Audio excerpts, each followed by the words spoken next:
Chapter 649. Gathering Experts from Every Direction. 1. With newbies fighting to stall the strongest of the three enemies, Jiedatai flew charged at Bai Hai to challenge him to a battle. Originally, Bai Hai had planned on fighting Jian Chun with Situ Qing, but he had no other choice but to give up on that idea because of Jiedatai's assault. And so Situ Qing was left to battle Jian Chun by himself. Since he knew just how strong Jian Chun was, Situ Qing decided to use his entire strength from the get-go. Bringing out his saint weapon at once, he charged at Jian Chun and swung at him again and again. With each swing, a crack appeared in the air. Every swing he made surpassed what the world could handle. Every single portion of Jian Chun's body was covered by chaotic force, pushing his defenses to their limits. Thanks to his clothing, the gray glow from the energy was concealed underneath. Using the illusionary flash, Jian Chun was almost able to teleport place to place like a ghost to fight the saint ruler. Jian Chun, you'll die today for sure. Situ Qing laughed as his blade blazed red with fire. The intense flames shooting off from his blade evaporated the very air around it, bringing the temperature to a sweltering height. There was a crimson flash of light as the saint ruler's blade became one with the world as it traveled for Jian Chun's neck. Thanks to Situ Qing's understanding of the mysteries of space, Jian Chun was unable to dodge his strike with his non-existent understanding of space. Since he was unable to dodge, the blade immediately zoomed in to make contact with his body. Ha! Eyes glowing bright, Jian Chun urged even more chaotic force from his dantian, before infusing them into his fist to slam into the incoming blade. If he couldn't dodge, then he'd just have to fight head-on. The chaotic body was his greatest advantage against a saint ruler.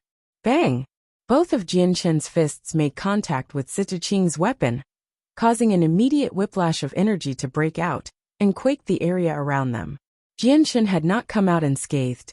A terrifying wound on his hands appeared where the blade had cut halfway through them. The saint ruler's stroke had been used the utmost power. So Jian Chun's fingers were mangled almost to the point of no return. The immense pain from the damage inflicted to his fingers caused Jian Chun to wince violently, but his hands began to regenerate at an accelerated speed because of the chaotic body.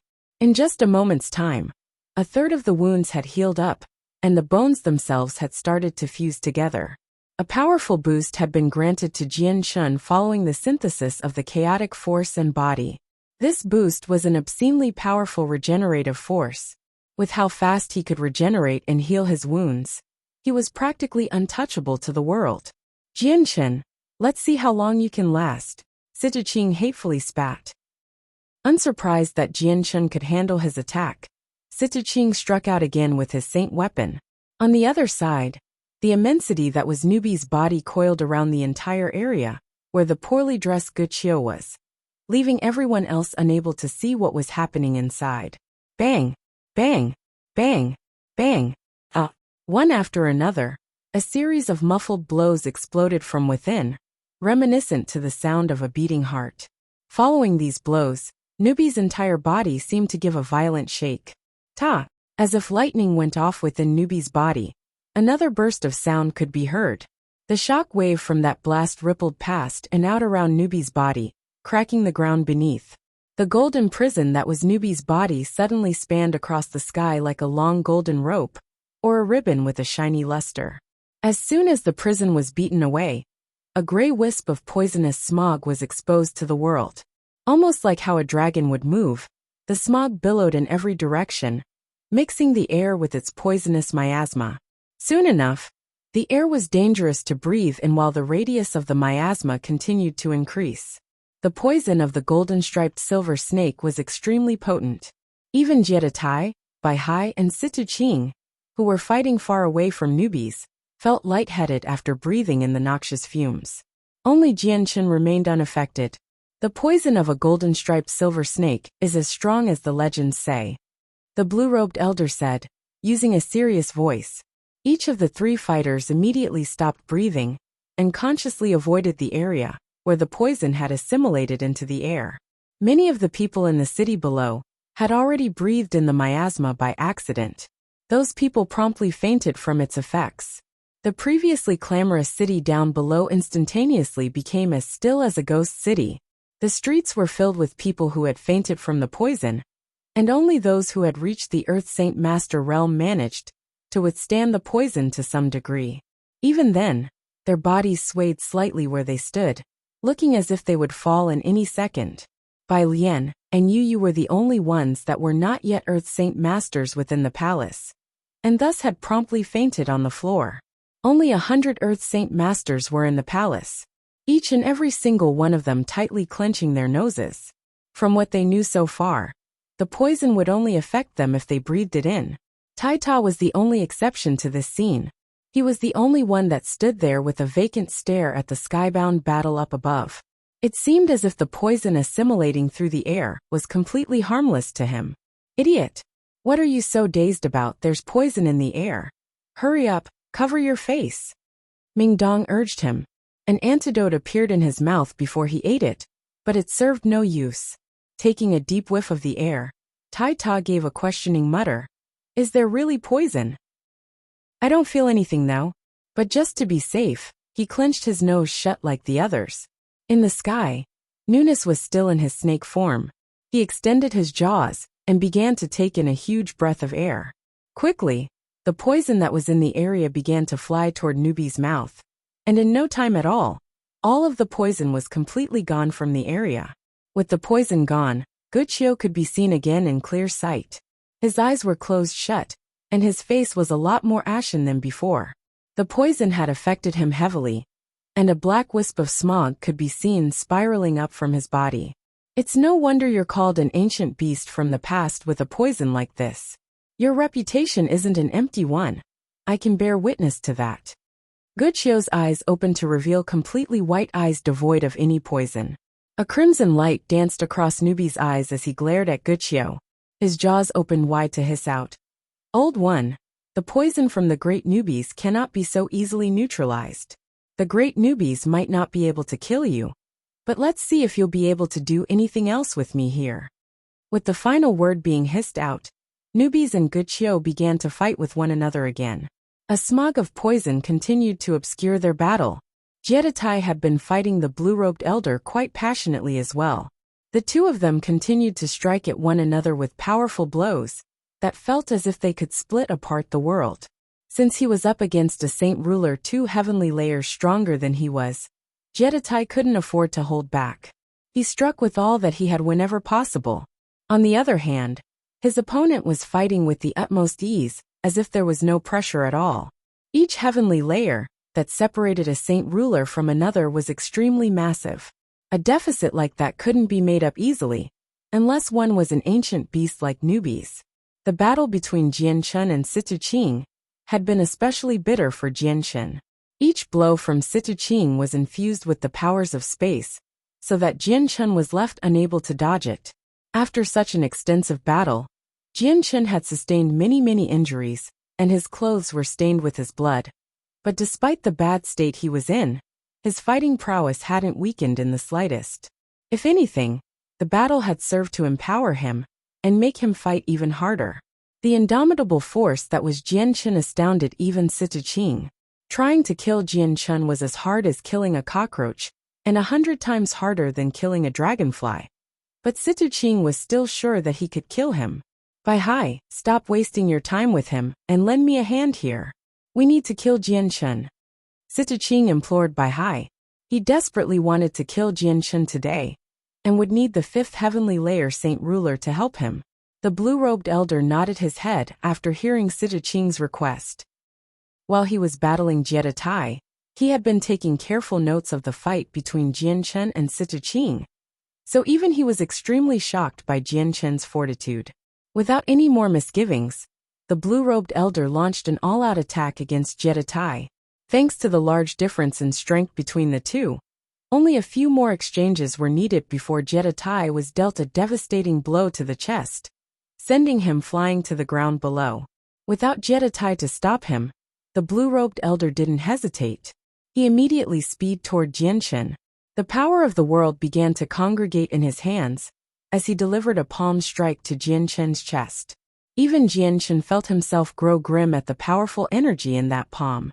He could sense that the power in his attack was several times stronger than the attacks of Situqing.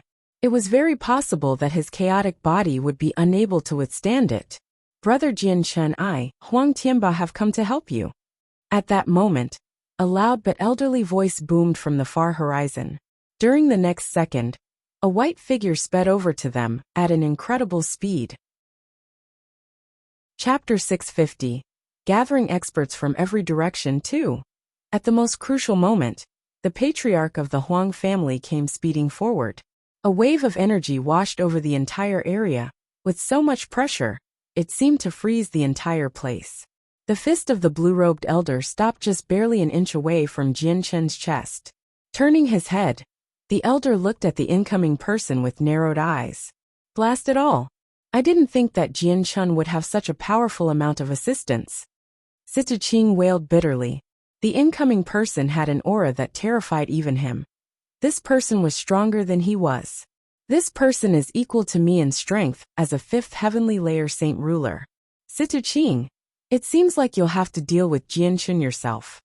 The blue-robed elder spoke expressionlessly. Situ Qing gave a slight nod of his head. He knew that this newcomer was a strong one, that only Bai Hai could handle. I thought that Guqiu would be able to handle the other two while Bai Hai and I would be able to fight and kill Jianchen together. I didn't expect one of them to be the ancient golden-striped silver snake, able to fight one-on-one with Guqiu. This brat, if I knew he had such powerful help, then I would have asked even more experts to come. I very much doubt the Sure family would decline, even the tungsten alloy deposit if offered. The saint ruler thought bitterly to himself. With the addition of a 5th heavenly layer saint ruler into the fight, it would be very hard to kill Jianchen now. As if one with space, the patriarch of the Huang family sped toward the fight with impeccable speed. When he first spoke, he had been extremely far away from Jianchen. But by the time he finished speaking, he was already to where Jianchen was before moving to strike the blue-robed elder. Becoming wary of him, Bai Hai lashed out with a palm strike filled with the world's power to greet him. Bang! When the two palms struck each other, it was as if an explosion was made between them. Following the ear-deafening explosion, a wave of energy billowed out, wreaking havoc wherever it spread. Huang Tianba and the blue-robed elder were equally matched in strength. Almost as if they were pillars that held up the heavens themselves, the two men stood dignified in the air. Even though the energy from their strike originated in between them, neither of them moved a single inch from their spots. Soon after, the berserk fallout of energy faded away, and Huang Tianba stood protectively in front of Jianchen like a stone steel. Now that there was a gap between them and the enemy, Huang Tianba turned around to look at Jianchen. As soon as he saw his blood-stained figure, Huang Tianba's face immediately grew dark. Brother Jianchen, are you all right? He asked in concern. Jianchen nodded his head with a dry smile.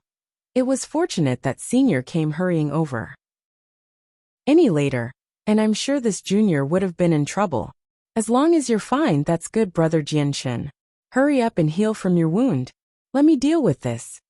Huang Tianba announced before turning his head to look at the fight between newbies and the poorly dressed elder. In truth, he was shocked at the sight, and even though he couldn't exactly tell who the two were, their might was unquestionable. However, what really shocked Huang Tianba was the fact that Jianchen had been able to find such help. Far away, newbies and Guqiu were still fiercely battling with each other. Although their battle had started in the air, one of the two would sometimes knock the other down toward the ground. And as soon as they were on the ground, the fight would progress for some time before flying back up into the air. Furthermore, the longer they fought, the farther away they moved away from the others. Their fight was so fierce that whenever they exchanged attacks, the sky would echo with a devastating boom and crumble the nearest mountain into pieces. A ceasefire temporarily happened following Huang Tianba's entrance, allowing both fighters a moment of reprieve. Staring at each other in silence, both fighters waited for the other to make a move. Earlier in the fight, Guqiu managed to knock Jiedatai back to the ground. Given the interruption in the fighting, Jiedatai was given enough time to make it back up to Jianchen. But his face was pale and traces of blood could be seen at the corner of his lips. Clearly the attack he sustained from Guqiu had not been a light one. Huang Tianba, saint ruler of the Huang family, I didn't think I'd see even you here today. It's been 500 years since our last meeting. How unexpected to see that you were able to reach the 5th heavenly layer. Situching laughed coldly in apparent greeting to his acquaintance. Leveling a cold glare at the Saint Ruler from the sect of Dragon and Tiger, Huang Tianba said, Situching, I advise you to cease your actions against Brother Jian Shun and offer up your apologies. End your grievances at once, or you'll not live to regret it. Situching's eyes flashed with a cold light. Huang Tianba, you speak a little too soon. The days that Jian Shun will live are numbered. Do you think you'd be able to change that by yourself? And according to what I know, your Huang family isn't in good straits either. Your feuds aren't easy to neglect. So I should be advising you to back away from this fight, or else you will earn another strong foe for your Huang family. Ha ha ha ha. Huang Tianba laughed out loud as if mocking Situching. Situching, if you were to say these words to me before, I would perhaps be intimidated. But today, your words and these friends of yours hold no threat to my Huang family. If they dare approach, I cannot guarantee that they'll be able to return home alive. Is that right? Huang Tianba, it's been a scant few years since we last met, but you've seemed to have become senile since then if you'd ignore even my Hongfu clan. Allow me to experience just what capabilities you have to back up what you say. The voice of an elder suddenly rang out after Huang Tianba with a powerful volume that reverberated across the sky. Just 10 kilometers away, 2 black-robed figures suddenly appeared out of nowhere, flying to where Jian Shun was. The sudden arrival of this speaker caused Huang Tianba to falter slightly. His face grew dark before he whirled around to look at the 2 black-robed elders. What brought you two here? The 2 of us just only arrived here 2 days ago. At first we planned on watching the show from the sidelines. But when you came running here, Huang Tianba, with your arrogant words, neither of us could let it stand. Let us 3 fight then, and see if you have the power to ignore even our Hongfu clan. One of the 2 elders laughed. Promptly snapping a jade stone in half, he threw the pieces into the air, so that the turbulent winds could carry them away. Chapter 651. Gathering Experts from Every Direction 3. A cold sneer crept onto Huang Tianba's face when he saw the black-robed elder crush the jade stone. Jin Tian, Jing Feng, it would appear that you invited some helpers before you arrived. You guessed correctly, Huang Tianba. Allow us too to inform you of our good news. Our Hongfu clan is now allied to the Yin family through a bond of blood. From today on, whatever sorrows or celebrations are to be had, our 2 families will live through both of them together. Thus, we've invited the lord of the Yin family, Yin Nan, to join us today. One of the 2 smiled. The Hongfu clan had 2 saint rulers who were brothers by birth. One of them was called Jin Tian, and was at the 3rd heavenly layer. More importantly was the fact that he owned a ruler armament that allowed him to fight on par with the 4th heavenly layer saint ruler. Even a 5th heavenly layer saint ruler would have to put a little more effort in fighting him. Jin Tian's younger brother Jin Feng was a 2nd heavenly layer saint ruler with a ruler armament of his own, so that he could fight against a 3rd heavenly layer saint ruler and defend against a 4th heavenly layer saint ruler. Paired with his brother, they could contend with a 5th heavenly layer saint ruler. Jin Tian, Jin Feng, does your Hongfu clan also wish for a share of the tungsten alloy? Huang Tianba sneered. That is indeed our goal. The Hongfu clan didn't bother to deny the truth. The tungsten alloy is an extremely precious object. Even a mountain of purple gold wouldn't be worth a deposit of tungsten alloy, let alone a tremendous wealth like this. How could our Hongfu clan ignore it? Huang Tianba snorted. Jin Tian, Jin Feng, trying to take tungsten alloy by yourselves is nothing more than the dreams of a madman. Do you not know that Jian Shun, the captain of the Flame Mercenaries, is also an imperial protector of the Qinhuang Kingdom? Don't even bother mentioning the Qinhuang Kingdom. Our Hongfu clan may be hermits, but we aren't deaf to the world. With the restoration of the previous regime of the Holy Empire of the 3 great empires, the subordinate Qinhuang Kingdom has no other choice but to get involved. They can hardly protect themselves, let alone spare a finger in this matter. Jin Tian spoke. I underestimated your knowledge, it seems. Huang Tianba grumbled. No sooner did Huang Tianba finish speaking when another figure came speeding toward them at the speed of lightning. coming to a stop right by the side of Jin Feng and Jin Tian. This newcomer stood in the air with an intimidating amount of pressure radiating from his body, stifling the air around. The newcomer looked to be in his 40s in age. His hair was down to his waist, but it was being blown this way and that in the air. His stature was bulky, and his figure was dowdy with tan skin to complement his build. In truth, he looked more like a violent black bear. Staring calmly at this man, Huang Tianba said, "Lord Yin, it would be best for your family to stay out of this affair. Understand that the tungsten alloy is an object that'll burn the hand of those that touch it. Even with the yen and the hongfu, you will not be able to safeguard it from the others. Combined with us, the possibilities of taking the tungsten alloy would perhaps go up." Sitsuqing coldly laughed. Cupping his hands in greeting to the three men, he said, "My friends, I presume you know that judging by our earlier fight, the two of us were on par with one another. Victory won't be an easy task, but if we join forces, then the deposit will be ours. Would a 50-50 share suffice with you three?" "Excellently so." The Saint Ruler from the Hongfu clan agreed straight away. He knew that out of all the Saint Rulers here, his party was currently the weakest group. If they didn't join forces with one of the two, they'd lose for sure. "Let that be it then. We'll have Bai Hai deal with Huang Tianba, and the four of us will fight to kill Jian Chen." Sitsuqing spoke. Jian Chen was the target of his grudge, and Sitsuqing wished to kill him. However, he lacked the power to do so. If he didn't hurry to improve his odds, he'd perhaps be the one to lose his life instead. "That'll do. Then let us fight at once. The sooner we take the tungsten alloy the better. A dream is only a dream during the night." Lord Yin calmly spoke without ever once considering Jian Chen to be a foe to contend with. One moment, Jian Chen's voice suddenly made itself known as they were talking to one another. "Jian Chen, what more do you have to say before your imminent death?" Sitsuqing sneered. As if mocking Sitsuqing, Jian Chen gave him a strange look. "Saint Ruler, do you really think that if you ally yourself with the Hongfu clan and the Yin family, you'd be able to take the tungsten alloy? How laughably naive you are." "I need none of your concern, Jian Chen." Sitsuqing's eyes flashed crimson. "Do you really think you're safe yourself? There's no way for you to escape today's fate." "Very well, then allow me to show you how I'll escape this fate today." Jian Chen smiled before turning in another direction. "Seniors, you have come all this way today. There is no need to hide yourself. If you could please show yourselves." He cried out loud with a voice that echoed further and further beyond into the landscape. "Ha ha ha ha. Jian Chen, you truly do deserve the title of being the king of mercenaries. You have such power at such a tender age, and you're able to sense even us as well. Not bad at all.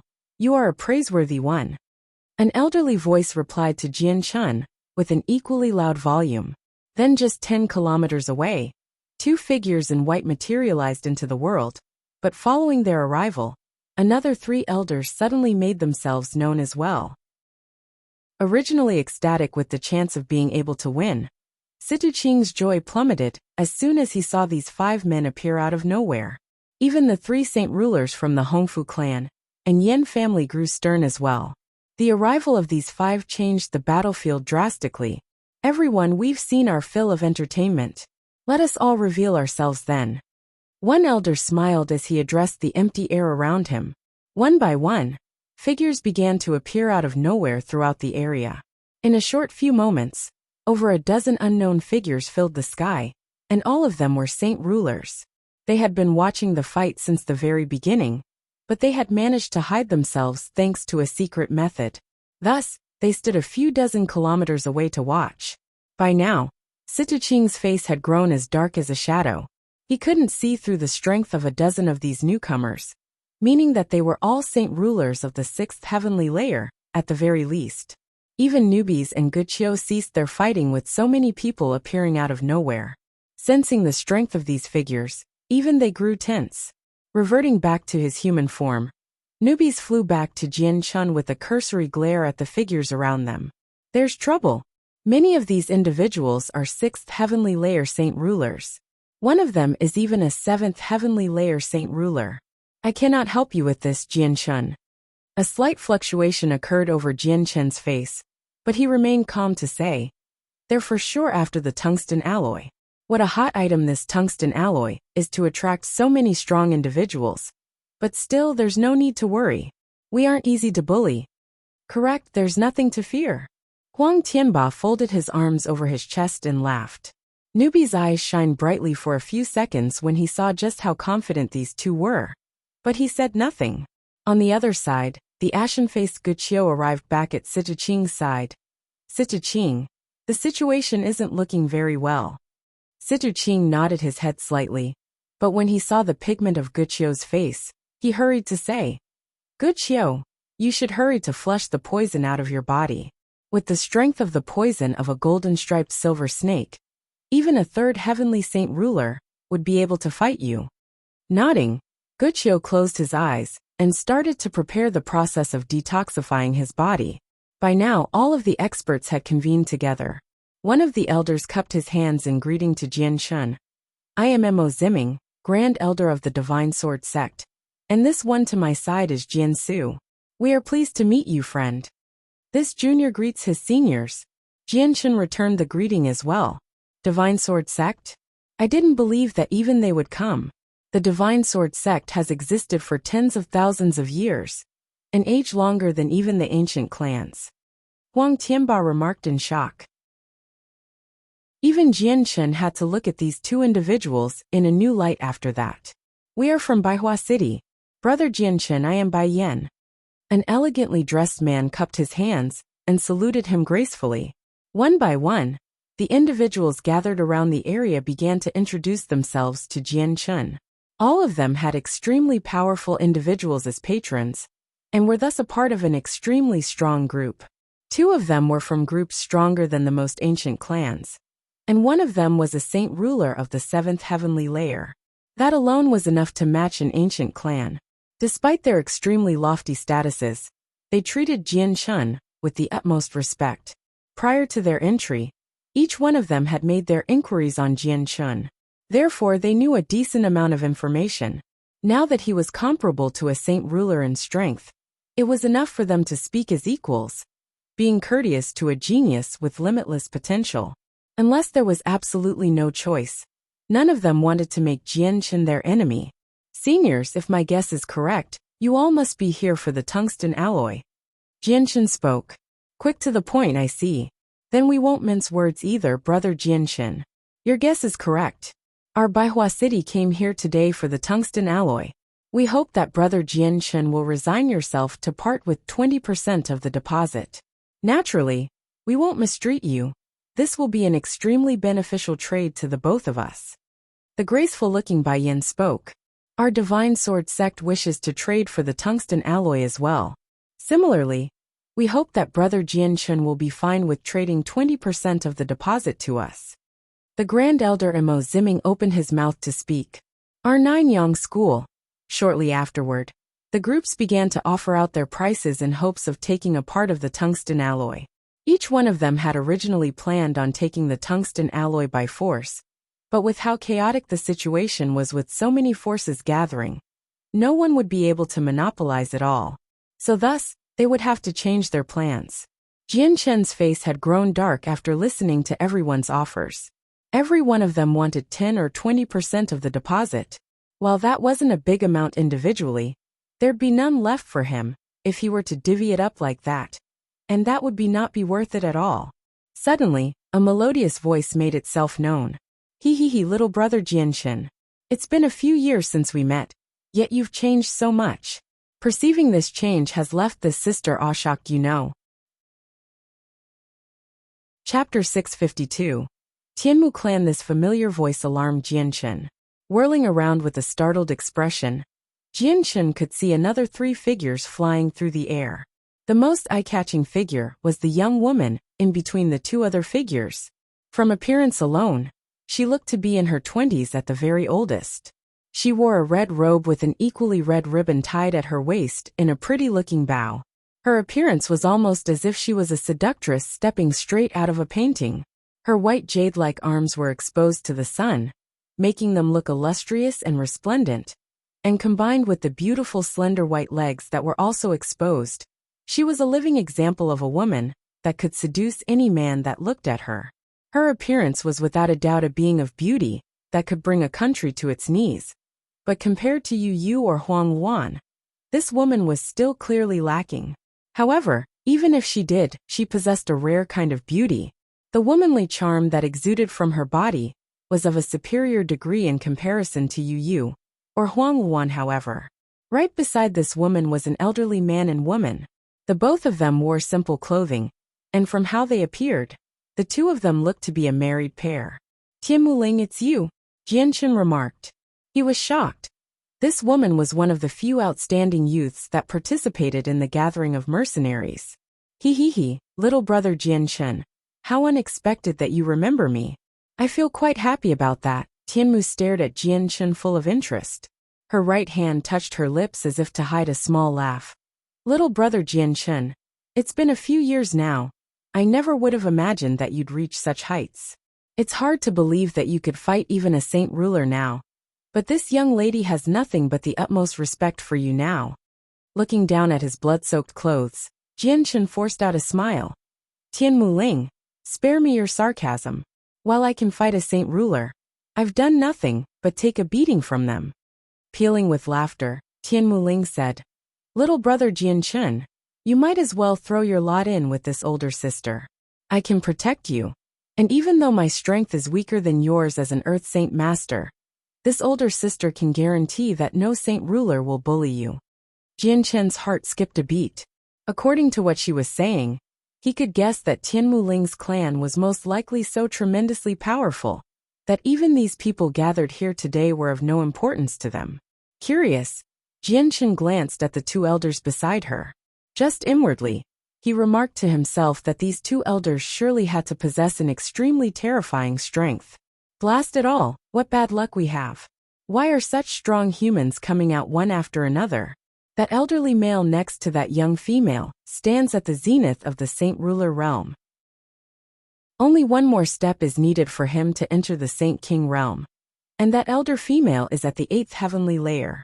The two of them could stop all the saint rulers here if they wished. Newbies cursed to Jianchen. Jianchen's heart skipped a beat as he looked on in shock at the two elders next to Tian Muling. Waves of shock spread through his heart as he registered the news given to him by newbies. He hadn't thought that Tian Muling would be able to manage such a terrifyingly strong power like this. These two elders were at the 8th and 9th heavenly layer. Seeing how Jianchen was silent, Tian Muling looked to the two elders next to her and held their hands coyishly. Grandpa Jun, Grandma Wang, you have to help little brother Jianchen, okay? I'll ignore you if you don't. Ha, very well then. We'll help him for you, great-granddaughter. As long as your little brother Jianchen is willing to compromise with us, we'll lend him a hand. The one named Grandpa Jun lovingly replied to her. His eyes hid none of the doting affection he felt. Thus, it was obviously apparent that he held Tian Muling in high regards. What a decent young man this one is. Unarrogant and sensible, unlike the other heirs who know nothing but arrogance. His talent is decent, and his potential is massive. But more importantly, he has grown to be rather handsome. A good match for our Linger. This grandmother approves. The one known as Grandma Wang laughed. Grandma Wang, don't be so irresponsible with your words. There is nothing but an innocent friendship between your great-granddaughter and Jianchen. It's not what you think. Tian Muling complained with a pout to her lips. Smiling benevolently, the old woman spoke. Yes, it was not but this old woman's daydreams. Your grandmother won't speak of it again. So please don't be so mad, great-granddaughter. Of course I won't. Tian Muling smiled before turning her head to wave at Jianchen. Little brother Jianchen, come over here. Grandpa Jun and Grandma Wang will protect you. Tian Muling, you must be here for the tungsten alloy as well. Jianchen inquired. And quick to the point. This old woman likes that. Indeed, we came all the way here specifically for the tungsten alloy. Little boy, you cannot monopolize this deposit all by yourself. You do not have the power. Why not give half of it to our Tianmu clan? We will ensure that you will be protected, and we will take care of any other troublesome matters. You will not be dissatisfied. The woman made an offer. Upon mention of the Tianmu clan, a shift of mood was displayed on everyone's faces. The Tianmu clan? So even the Tianmu clan has come over here. The Grand Elder from the Divine Sword sect spoke with skepticism. Even Huang Tianba looked grim at the mention of the Tianmu clan. The tungsten alloy has a great deal of allure, if even the Tianmu clan has their interest piqued. The Tianmu clan are one of the ancient families with powers that reign supreme over many others. They even have a Saint King overseeing their clan. He whispered to Jianchen. Saint King. Jianchen sucked in a sharp breath at the mention of a Saint King. Existences like those were almost at the same level as gods on the continent. So even one of the most ancient families has come. A clan like theirs could challenge even the Gilligan clan. Newbie sighed in slight surprise. Brother Jianchen, the tungsten alloy is extremely precious. You can't give even a little of it to anyone. Huang Tianba mentioned to Jianchen. Little brother Jianchen, don't bother listening to that old man. The tungsten alloy is indeed precious. But the fact that you're trying to hold it for yourself would make others red at the eyes after hearing such news. Without the power to defend it, it'll only bring trouble onto you. It's best that you cooperate with my Tianmu clan. Came Tianmu Ling's sing-song voice. No one else spoke a word around them. While they themselves were of strong factions, they were only hermit clans and families in the end. Compared to one of the ancient families, all of them were of completely inferior statuses, yet no one was quite willing to give up. Even if it cost them an arm or leg, they wanted to make a deal for this precious treasure. So even the Tianmu clan has come. Jun Moheo, Wang Yanhong. I didn't believe that you two would be the ones who came. At that moment, another elderly voice reverberated through the sky as two elderly men came walking toward them, coming to a stop just 500 meters away. The sight of these two caused both Grandpa Jun and Grandma Wang to raise an eyebrow. However, it was Grandma Wang that spoke first. Aoyan clan, so even you've come for the tungsten alloy. What? He's from the Aoyan clan? Huang Tianba was thunderstruck. Staring fixedly at these two old men, he whispered. The Aoyan clan is a clan I've only heard mention of before. But today will be the very first time I've ever seen any one of them. The Aoyan clan is also an ancient family that are as equally as famous as the Tianmu clan. I never would have imagined that two ancient families would appear within 1,000 years of one another. Another strong enemy has appeared. These two elderly males are of the 7th and 9th heavenly layer. Newbies bitterly revealed. More and more strong individuals were showing up out of nowhere, making the situation far more complicated than it should be. This was no longer a battle between isolated hermit families. It was now a dispute between ancient families. Correct. We've come here today for the tungsten alloy. We will do what we must to get a portion of that tungsten alloy. One of the elders spoke. It's a shame that you're too late. Half of the tungsten alloy has been given to us. The remaining half is for Jianchen to use. There is none left for you. The old woman next to Tianmu Ling replied. The expressions of the two elders from the Aoyan clan darkened when they heard what she said. Turning to look at the blood-soaked Jianchen, one of the two elders spoke unyieldingly. You must be Jianchen. Since the Tianmu clan has laid claim to one half, give us the other half. The Aoyan clan won't mistreat you. Whatever the Tianmu clan offered, we can provide the same. Jianchen's expression grew uncomfortable at this. The Aoyan clan was simply far too much, if they were trying to lay claim to what he owned. How unfortunate that your Aoyan clan is also an ancient family. The way you do things is excessive. This tungsten alloy is for little brother Jianchen. How uncouth of you to try and take it without giving him any. Tianmu Ling spoke crossly. The two elders from the Aoyan clan looked hard at Tianmu Ling. Killing intent poured from their eyes in massive amounts as one of them growled. A mere Earth Saint Master dare comment on our Aoyan clan? You must be tired of living. Pa, if you dare touch even a single hair of my great-granddaughter's head, don't even think about returning home. Jun Moheo took a sudden step forward. A mountain-like pressure began to emanate from his body with such power that any saint ruler beneath the 5th heavenly layer felt as if an actual mountain was pressing onto them. A saint ruler of the 9th heavenly layer was already at the zenith of their respective realm. Only one more step would be required for them to cross over into the Saint King realm. So the pressure that they could give off at a moment's notice was more than enough to intimidate any saint ruler beneath the fifth heavenly layer. Tianmu clan, what is the meaning of this? Do you wish to make my Aoyun clan your enemy? We do not fear you. The other elder from the Aoyun clan declared before silently taking out a jade stone with his hand. Chapter 653. Tianjin has arrived. What? You wish to take on the two of us by yourselves? Jun Moheo coldly laughed. Earth Saint Master, so what?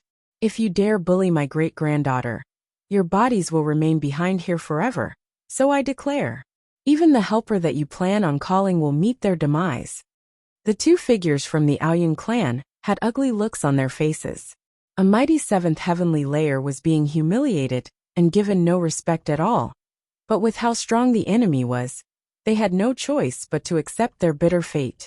In the case that they really did anger Jun Moheo, it would be extremely dire for the Aoyun clan. After all, he wasn't by himself. He still had Wang Yanhong, who was nearly as strong as he was with him. The two saint rulers from the Aoyun clan stared balefully at Tianmu Ling, right in between the two elders. Even they were shocked to see that a mere earth saint master was being so affectionately looked over by two supremely strong beings. If it was for her, they'd not hesitate to fight. Knowing this, the Aoyun clan felt troubled that a conflict would actually happen. Sighing, the two elders regained their normal expressions and looked to Jianchen. Jianchen, it would best for you to hand over the other half to our Aoyun clan. Rest assured, our Aoyun clan is an ancient family. We will not mistreat you. Perhaps it was because of the stiff words he had received from Jun Moheo, but his face was unnaturally dark. A glint of sharp light could be seen flashing from his eyes, as if attempting to intimidate Jianchen into accepting. Displeased, Jianchen looked back at him with a wooden expression. He was not happy at the reception he received from the elder. My apologies. I cannot give half the deposit to your Aoyun clan. Jianchen, think twice about the aftermath that would await you. Give it some consideration. I'll give you some time. The other elder ominously growled. Still resolute in his decision, Jianchen shook his head. There's no need for that. I've made my choice. I will not give the tungsten alloy to the Aoyun clan. Little brother Jianchen, you don't need to be afraid of the Aoyun clan. If they try to bully you, the Tianmu clan won't sit idly on the side. Tianmu Ling laughed. A forced smile crept onto Jianchen's face as well when he turned to meet her stare. I appreciate your help, Lady Tianmu Ling, but this one should have enough power to protect the tungsten alloy myself. There's no need for you to waste your energy for me. Jianchen's voice trailed off by this point, as if thinking about what next to say. But this one has thought about the tungsten alloy. If the Tianmu clan has need for it, I'll offer some up to your clan, then when all of the ore is excavated. His words caused Jun Moheo and Wang Yanhong to be taken back. Ha ha ha. And here I believed that the Tianmu clan truly did lay claim to half the tungsten alloy. What an unexpected outcome. One of the elders from the Aoyun clan laughed out loud involuntarily. Jianchen, is there a problem with your head? I went through a lot so that you'd be able to keep at least half of the tungsten alloy. But you're refusing to accept our kindness. Don't you know? If not for me, you wouldn't even have a bit of it left. Tianmu Ling spoke in frustration. Her previous calm was no longer there to be seen since. She knew that if Jianchen earned the ire of the two elders next to her, trouble would befall him. Ha ha ha. If Jianchen wishes to monopolize the tungsten alloy, why not kill him? Once he's dead, the tungsten alloy has no master. Your Tianmu clan and Aoyun clan could split the deposit 50-50, then without fear of conflict. Sita-Ching suddenly interjected. Now that even the ancient families were involved, his strength to defend was practically non-existent. By now, he had given up on taking the tungsten alloy and only cared about killing Jianchen. The death of Jianchen was the most important goal. A modest proposal. The elders from the Aoyun clan nodded in approval at Sita-Ching's suggestion. A sinister smile was plastered across Sita-Ching's face. There is no need for the esteemed ancient families to kill Jianchen, however. Allow this one to do the honors. Guqiu, you deal with that magical beast. Jin Tian, Jin Feng, you deal with Huang Tianba. Bai Hai, you and I will kill Jianchen. Very well, Huang Tianba. The grievances between our two families have accumulated for well over 1,000 years. Today, we shall end it all. With your death, your Huang family will follow you." Jin Tian laughed before drew a long sword with his hand. This sword was illustriously bright and radiated a white light. Following its appearance, all of the light in the world looked as if it had been amplified.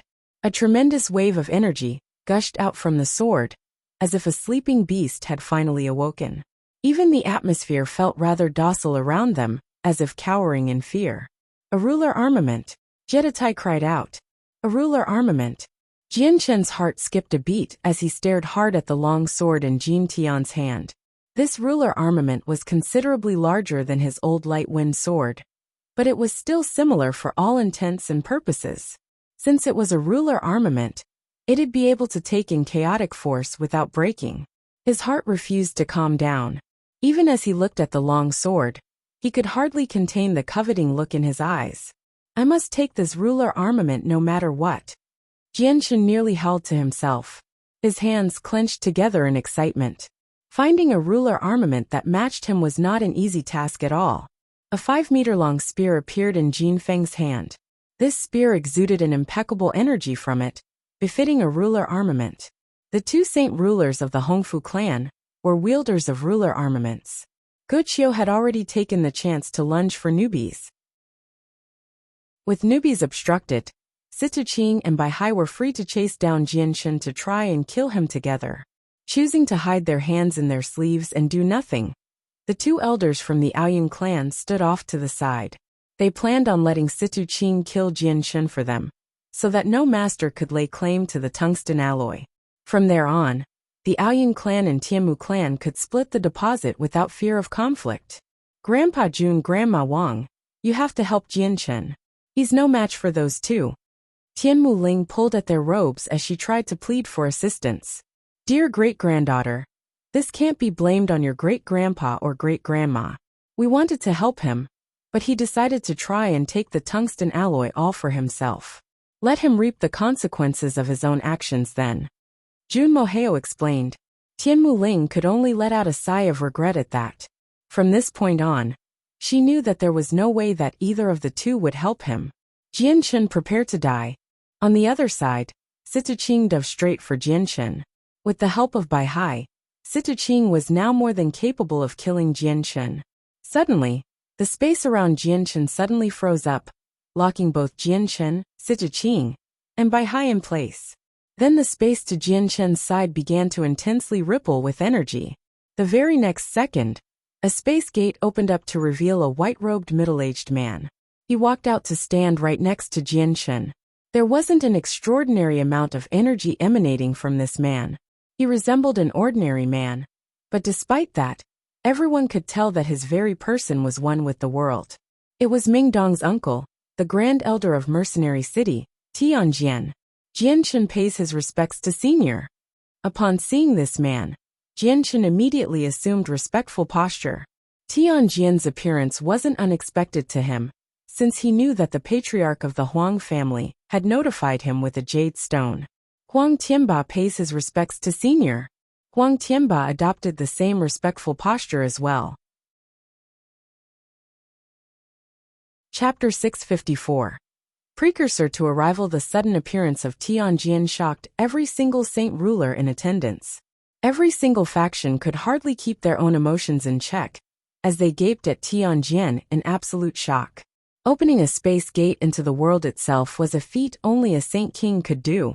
This white-robed middle-aged man was clearly in existence even more paramount than that of a saint ruler. Jin Tian and Jin Feng of the Hongfu clan were both aghast as they looked at Tianjian. Looking at the still bowing figure of Huang Tianba, the both of them looked rather unsure of what to do, yet their faces were still as dark as before. Their arch-enemy Huang Tianba clearly knew this powerful entity, meaning that this was an extremely bad omen for the Hongfu clan. How unexpected to see that there's a saint king standing behind Jianshen as well. Jeditai thought to himself with fear. A saint king could turn their noses up to even an ancient family. In the case that an ancient family had one of those, they would practically fear nothing. Baihai and Situqing finally regained their ability to move as well. The two of them could only cease their pursuit of Jianshun and look at Tianjian in fear. Situqing in particular looked to be frightened to death. Tianjian stood in the middle of the sky, with not an extraordinary presence to be seen from his person, but his figure felt as if it was one with the world. If one wasn't paying too much attention to him, he would have most likely been ignored. Giving a cursory look around the place, Tianjian's eyes hovered momentarily on Jianshun before curiously glancing to the ground beneath him. At last, a baffled look appeared on his face. So there was a deposit of tungsten alloy here. The battle Jianshun had been fighting in had originally started over the city, but as time passed, the battle had moved farther and farther away to the mountains where no one was. As it just so happened, these mountains were right next to the tungsten alloy. Senior, the tungsten alloy was originally found by this junior, but so many people came out of nowhere to try and lay claim to it. This junior lacks the strength to fight them all, so I wish to ask senior to help settle this matter fairly. Jianshun cupped his hands as he pleaded to Tianjian. Even he knew that if he wanted to keep the entire deposit, he'd have to ask Tianjian for help. There was no other way. Staring at the dozen saint rulers gathered before him, Tianjian waved his hand. You may leave from whenceforth you came. He didn't say it explicitly, but everyone knew that he was clearly helping Jianshun protect the tungsten alloy. These saint rulers didn't dare say anything. With their strength, they had no power to offend a saint king. Even the two ancient families wouldn't dare to. Senior, we are from the Tianmu clan. We traveled thousands and thousands of kilometers in hopes of being able to win some tungsten alloy. How could we leave with just a word like that? Jun Moheo cupped his hands. Despite talking to a saint king, he wasn't intimidated. It wasn't as if the Tianmu clan didn't have one, so they could afford some elbow room. Sire, we of the Aoyan clan won't back down so easily. Whatever it takes, we the Aoyan clan will take some of it somehow. One of the two elders from the Aoyan clan spoke. Senior, if you stand behind Jianshun, our strengths are all the same then. We should all take a step back and split this deposit 3 ways. Our Aoyan clan, the Tianmu clan, and you will each take a part. The elder from the Aoyan clan suggested. Tianjian's eyebrows crinkled together. I don't wish to repeat myself a second time. This time, there was an icier hint to his voice. With Tianjian helping him now, the blockage in Jianshun's throat started to calm down a bit. Having him help out was such a huge relief. He would be able to resolve the problem with the two ancient families. Senior, this is far too much. The elder from the Aoyan clan remarked. The jade stone appeared in his hand again, and in the next second he crushed it. What a surprise to see that Jianshun would have such powerful support. Even the two of us wouldn't be enough. Let us go report to the patriarch.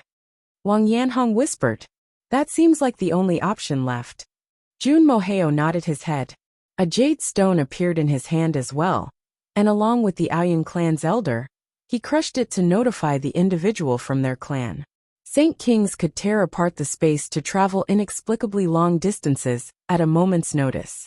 As soon as the jade stones were crushed, 2 space gates immediately materialized in the sky near each other.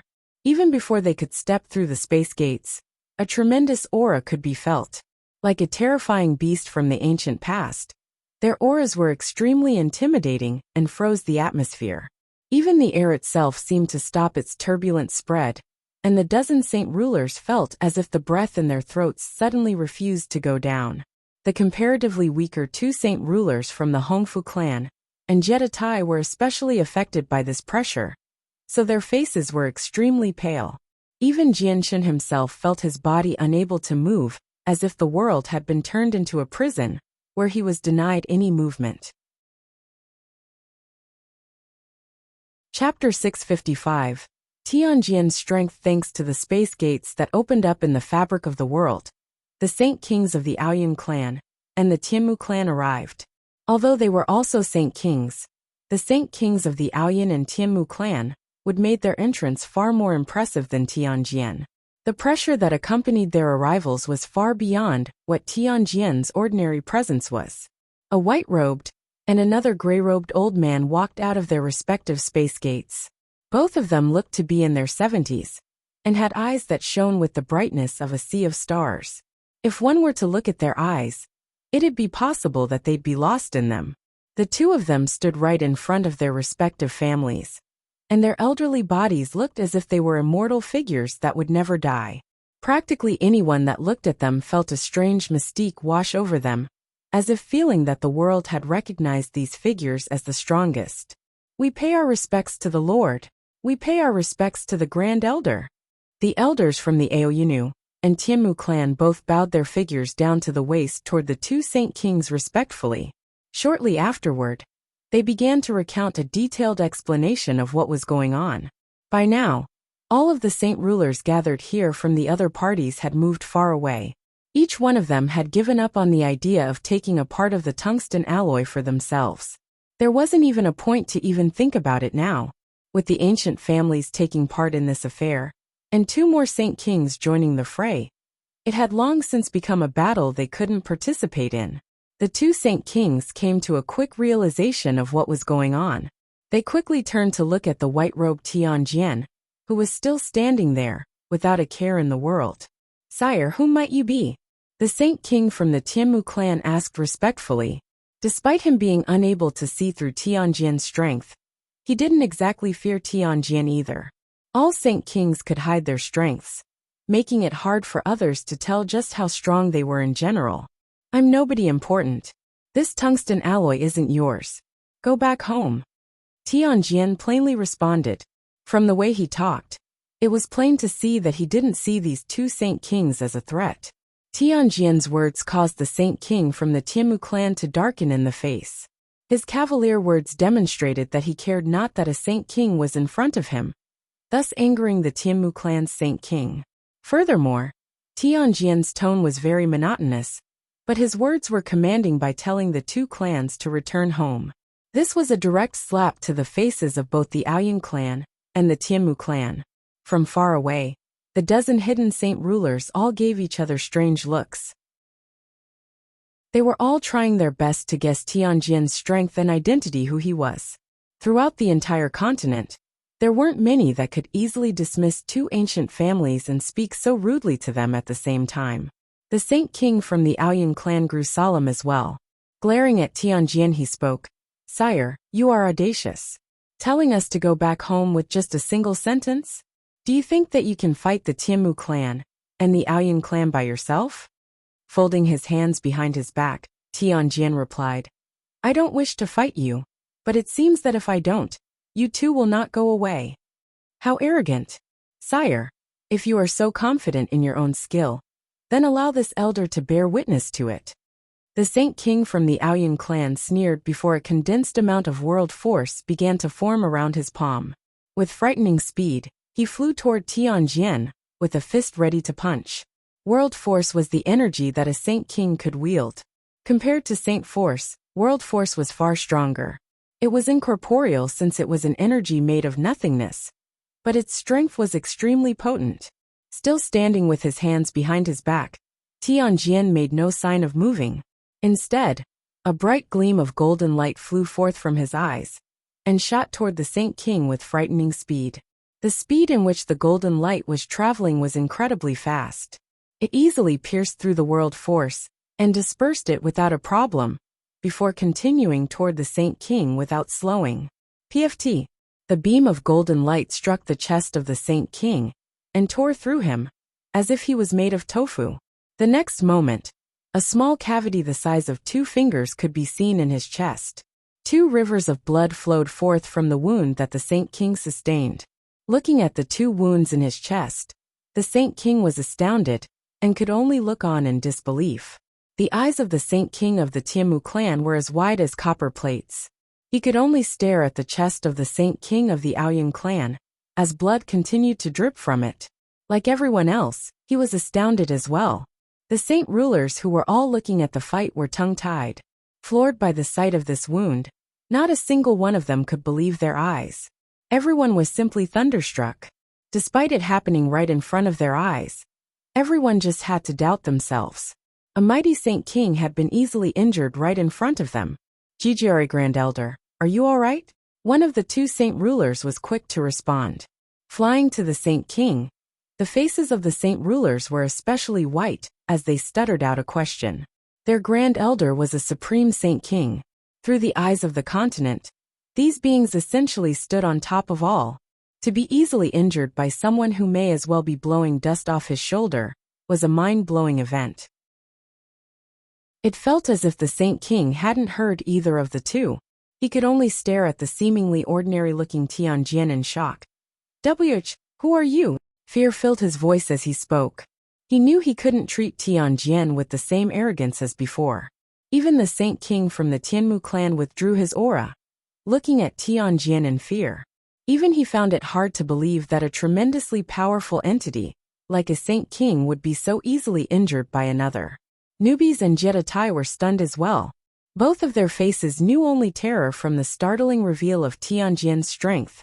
Newbies most especially was lacking the usual look of arrogance on his face.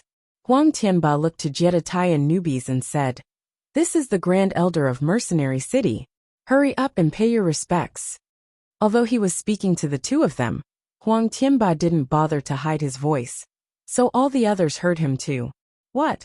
He's the Grand Elder of Mercenary City." At the mention of his status, the ones who heard it gasped out loud. The two Saint Kings were no exception. For a while, everyone was far too dazed to say a word.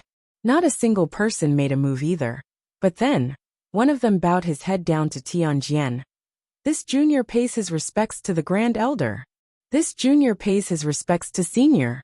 Jeditai and Newbies immediately bowed their heads low in respect to Tianjin. At this moment, the two of them felt their hearts leap into their throats. Not once had they ever thought that Jian Chun would have the powerful Grand Elder of Mercenary City behind him. You really are the Grand Elder of Mercenary City," the Saint King of the Aoyang clan exclaimed in shock. The next second, his face paled even more drastically than before. Chapter 656. Victory. The Saint King from the Tianmu clan could hardly contain his shock for Tianjin, someone he had disregarded as unimportant earlier. He found it hard to believe that this person was actually the Grand Elder of Mercenary City, but what was even harder to believe was the fact that he would be the one supporting Jian Chun, the one with the tungsten alloy. The Grand Elder of Mercenary City was essentially the highest position of leadership in Mercenary City. They were the upholders of law for the city. The Grand Elder controlled even the several dozen saint rulers seated there.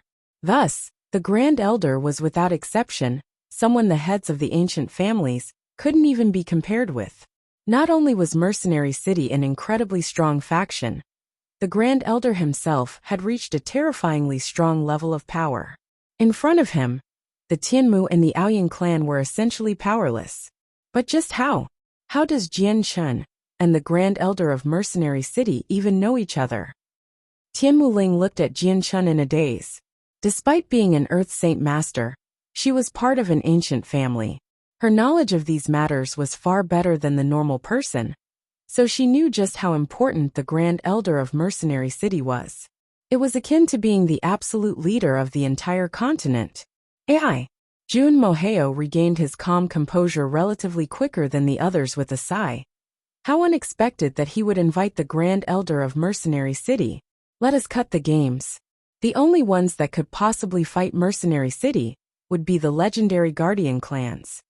Linger, your friend here isn't as ordinary as we were led to believe. He's invited the Grand Elder of Mercenary City of all people. Inconceivable, quite utterly inconceivable. Who would dare try to take a portion of the tungsten alloy now? Wang Yanhong spoke to the still dazed Tianmu Ling. The Saint King of the Tianmu clan let out a deep breath before looking at Tianjin in fear. This one, Tianmu Yuan, pays his respects to the Grand Elder. I did not think that the Grand Elder would appear here today. What a surprise for us.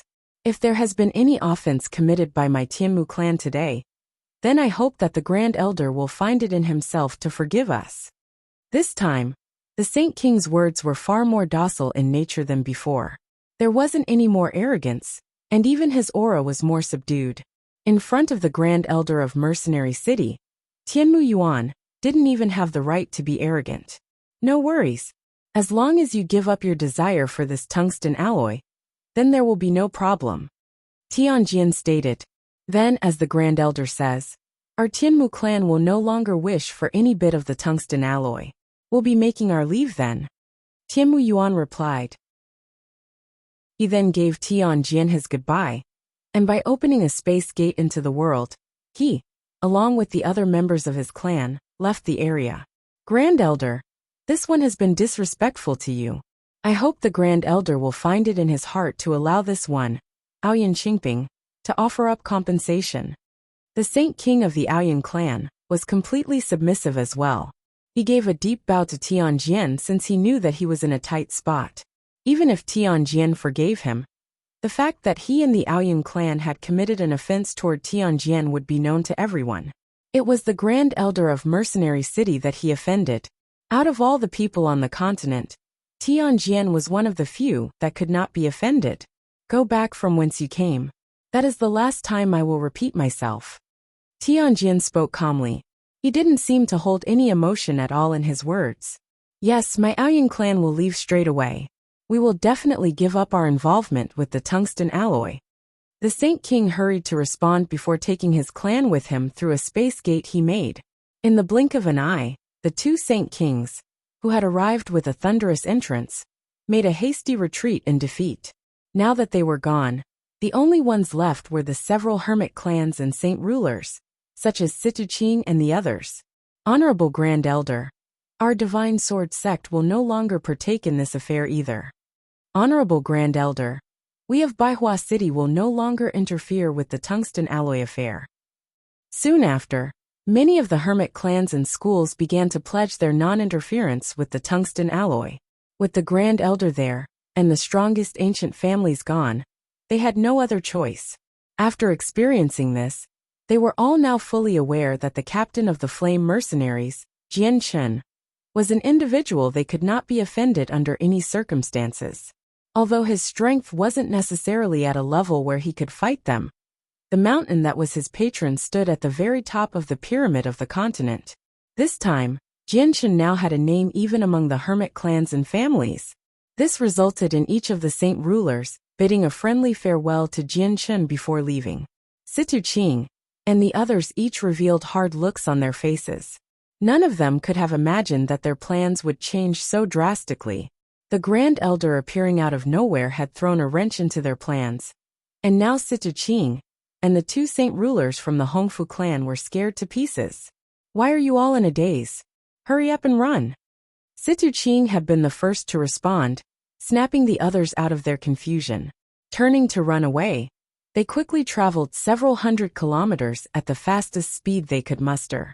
To stay there now would be to wait for their deaths. The two saint rulers of the Hongfu clan, Bai Hai, and Guqiu hadn't hesitated either. Each one of them were traveling as fast as they could to get out of there. Where do you think you're going? Stop them. Jian Chen cried out before chasing after Situqing. Jin Tian Jin Feng, escaping won't be as easy as you think. Why don't you stay behind and settle your grievances with me? Huang Tianba laughed. In his hand was a long golden bow. He shot 2 arrows straight at the escaping Jin Tian and Jin Feng. Old one, our fight has yet to finish. Newbies hissed out loud before transforming into a golden light to chase after Guqiu. Jeditai didn't hesitate to chase down the blue-robed Bai Hai that had injured him earlier. Despite his strength being less than Bai Hai's strength, with the patron behind him, Jeditai wasn't afraid in the slightest anymore. Whoosh! Whoosh!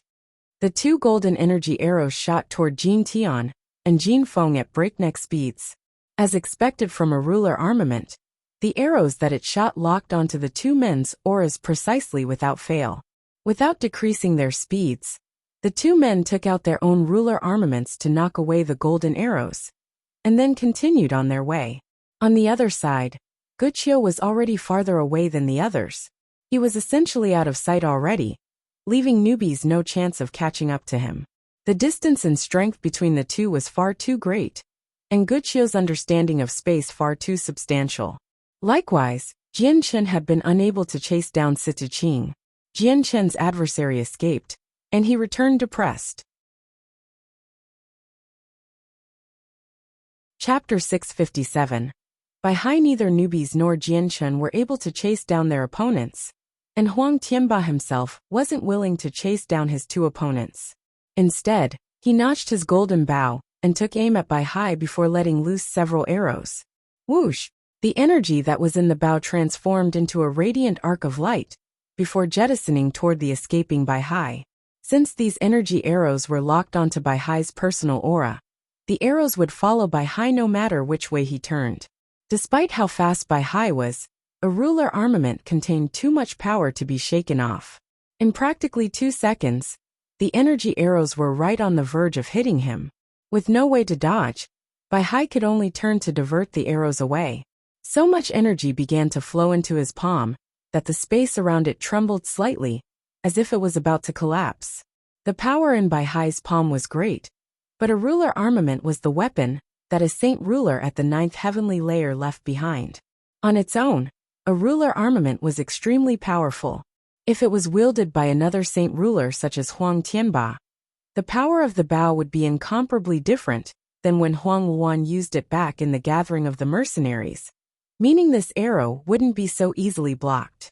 Even as Bai Hai slammed his hand across the arrows to stop them, the arrows continued on toward his chest unimpeded. Amazement flashed across Bai Hai's eyes as he let out a surprised voice. So this is a ruler armament. Despite the shock, Bai Hai's arm continued to move into the next motion to materialize a broadsword into his hand. With lightning-quick speed, he brought the giant sword down onto the arrow with such force that a crack was left in the space behind the word's path. Boom! When the giant sword and the golden energy arrows collided, an explosion rang out across the sky. Energy washed over the entire world and caused such backlash that even the sky above turned color. Bai Hai had no ruler armament of his own, so blocking with his own sword cost him a considerable amount of energy. Even though the two saint rulers of the Hongfu clan were weaker than him, they depended on their ruler armament to block the arrows. In order to block a ruler armament with ease, one would have to be stronger than a ruler armament. Besides that, the only other option was to use another ruler armament. Thrown back a considerable distance, Bai Hai's eyes honed in on the drawn bow. Huang Tianba had already notched it in preparation to fire again, so Bai Hai said nothing and turned around to continue running. Where do you think you're running off to? The delay had given Jiedatai enough time to catch up. Flying toward him, Jiedatai's saint weapon arced onto him. He would consider this strike vengeance for the palm strike Bai Hai given him some time before. Whoosh! At the same time, Huang Tianba shot a second arrow at Bai Hai. It flew with blinding speed through the sky. Bai Hai's face grew grim when he felt the arrow come flying toward him. Turning to dodge Jiedatai's weapon, he gained another 1,000 meters in distance before urging his water-attributed saint force to overflow his body. With a loud shout he cried, "Fourth miracle water of Bai, absolute rebirth." His water-attributed saint force completely surrounded his body and quickly took his body out of sight, hovering in the middle of the sky within a bubble. Whoosh!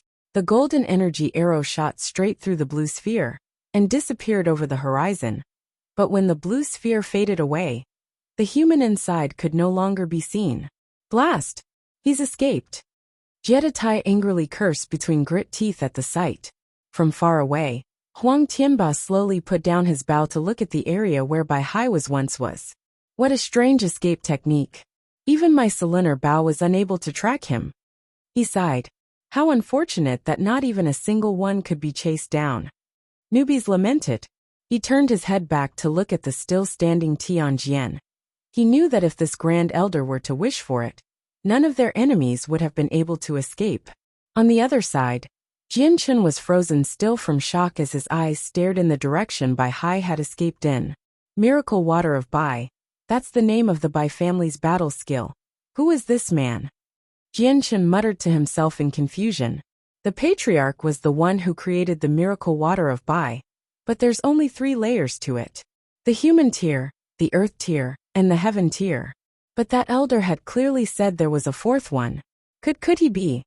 By now, Jian Chen's entire body was shaking violently, as if an unbelievable thought had occurred to him.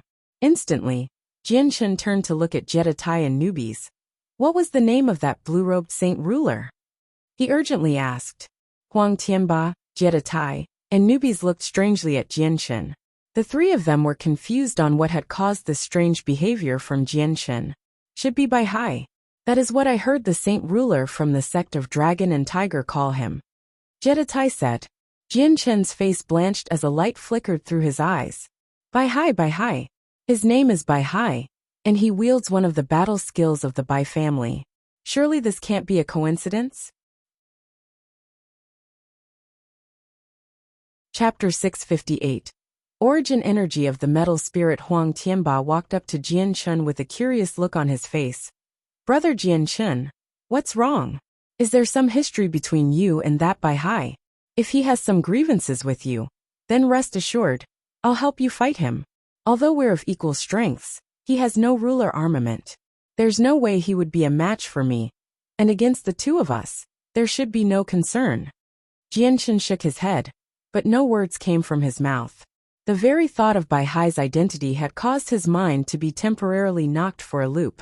He was excited but also nervous. Jianshen. Just then, a calm voice suddenly pulled Jianshen out of his deep thoughts. Following the source of the voice, Jianshen looked to Tianjian's twinkling eyes. Discarding his thoughts, he cupped his hands. Thank you, Senior, for your assistance today. If not for you, I, Jianshen, surely would have lost the tungsten alloy. Jianshen, tungsten alloy deposits are extremely rare on the Tianyuan continent. The fact that you found one is thanks to your good fortune. From a cursory glance, I found that there is origin essence, a strange miracle of the world, at the very center of the vein. It's something that could help a saint ruler, at the 9th heavenly layer breakthrough, to become a saint king. Tianjian remarked. What? This origin essence could help a saint ruler breakthrough to become a saint king? Huang Tianba asked in disbelief. He wasn't the only one surprised. Jianshen newbies and Jeditai were all surprised as well. Normally, the three of them would be stoic beyond all else, but this information was more than enough to shock them. The origin essence hidden within the tungsten alloy was enough to help a saint ruler make the breakthrough to become a saint king. A godly item like that is so desirable some saint rulers would start to froth at the mouth for it. Absolutely no one would be able to remain their usual calm when hearing this news. A saint king would not be an exception. If that's the case, then wouldn't even more people start to pay attention to the tungsten alloy? If these ancient families were so willing to come forward and take it, then I'm sure they'll stoop to having someone act in the darkness. Jeditai asked in concern. This was a thought that didn't quite occur to Jianshen. Straight away, his relaxed demeanor tensed up once again. Tianjian only laughed at the change. Jianshen, there's no need for you to worry. Tungsten alloy is already a very hard material to begin with, and this origin essence has bolstered the tungsten alloy to the highest quality. Compared to regular grade of tungsten alloy, this stuff is 100 times stronger. And with the tungsten alloy's peculiar ability to dissipate energy, breaking it open would be a very hard task. I'd be unable to break open the tungsten alloy that protects the origin essence with my meager abilities. With that, you should not be concerned about anyone trying to do so under your nose. The three men and beast let out a sigh in relief having heard that. Even the greed in their hearts was diminished. If the Grand Elder of Mercenary City was unable to break through the tungsten alloy to get to the origin essence, then who else in the continent would be able to? In their minds, the origin essence was already a treasure that absolutely nobody could claim. After sighing in relief, Jianshen's eyebrows suddenly knit together. If Senior is unable to break open the tungsten alloy, wouldn't that mean I'm guarding a treasure I can only look at but not use? Jianshen, with your talents, becoming a saint king won't be a challenge. It's best not to dwell on such matters, and focus on your cultivation. Tianjian spoke. Yes, Senior. Jianshen replied obediently like a student replying dutifully to their teacher's teachings. Now that this matter was done and settled with, the origin essence, or whatever, was nothing more than an item that would be hard to get. Master, this is the origin force from the metal spirit of the 5 elements. Excellent. I never thought that we'd find the origin force of one of the 5 elemental spirits here. This is a spirit of the world, an unbelievably rare encounter. The voice of Ziying suddenly made itself known. It really is the origin energy of the metal spirit. And here Qingxue thought that this world wouldn't have the presence of metal or wood spirits, but here it is now. The sing-song voice of Qingxue made itself known as well. Jian Chen's expression went askew at the two spirits' voices, but he recollected himself quickly to ask, Ziying Qingxue, are you saying that the origin essence that is hidden within the tungsten alloy is the origin energy of the metal spirit? Yes, master. It really is the energy of the metal spirit. We are sure it's the presence of one of the 5 elementals. Ziying replied excitedly, Master, the energy down below might be quite weak, but it still holds a considerable amount of power. If Master can absorb it, the chaotic body will increase in strength again. Ziying spoke. Jian Chen was moved by this suggestion, but the very thought of the extremely strong tungsten alloy that was protecting the origin essence left him with a headache. Ziying Qingxue, the tungsten alloy is guarding the origin essence. How would I take it? Ziying and Qingxue quietened down as to think. Before long, Ziying replied first in vexation. Because of the influence of the metal spirit's origin energy, the surrounding rock has become extremely metallic in nature. With Master's current strength, breaking through this layer to get to the origin energy is all but impossible. Master, you just need to wait for the azulite swords to be forged to retrieve the metal spirit's origin energy. Qingxue spoke. Again the azulite swords. Even just the mention of the swords caused a sharp headache for Jian Chen. It was an ardent wish for him to hurry up and forge the azulite swords. But forging the swords was beyond his reach, because of how difficult the materials were to get, and because he lacked the power to do so. Forget it. It's not as if the origin energy will be running away from here in any case, and no other person should be able to take it. I'll let this matter be. Jian Chen thought to himself. Jian Chen, since the matters here have been taken care of, I'll be taking my leave. Tianjian's calm voice broke through Jian Chen's thoughts. Senior, since you came all the way here, why not come in and have a drink of tea? It'd be an honor for this junior to act as host. Jian Chen asked. Inviting the Grand Elder of Mercenary City in for a drink would make the flame mercenaries standing skyrocket. Tianjian smiled. There's no need. I've done what I promised today. I may not have helped you with your enemies, but with your strength, you've more than enough power to deal with them. Whatever's left for you to do will be up to you. Then thank you, Senior, for your assistance. With this, the ones helping the Saint Ruler from the sect of Dragon and Tiger will think twice now.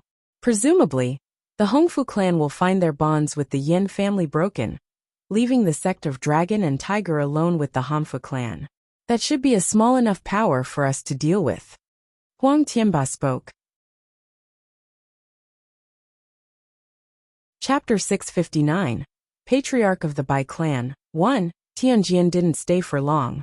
He left through a crack in space without even seeing Ming Dong.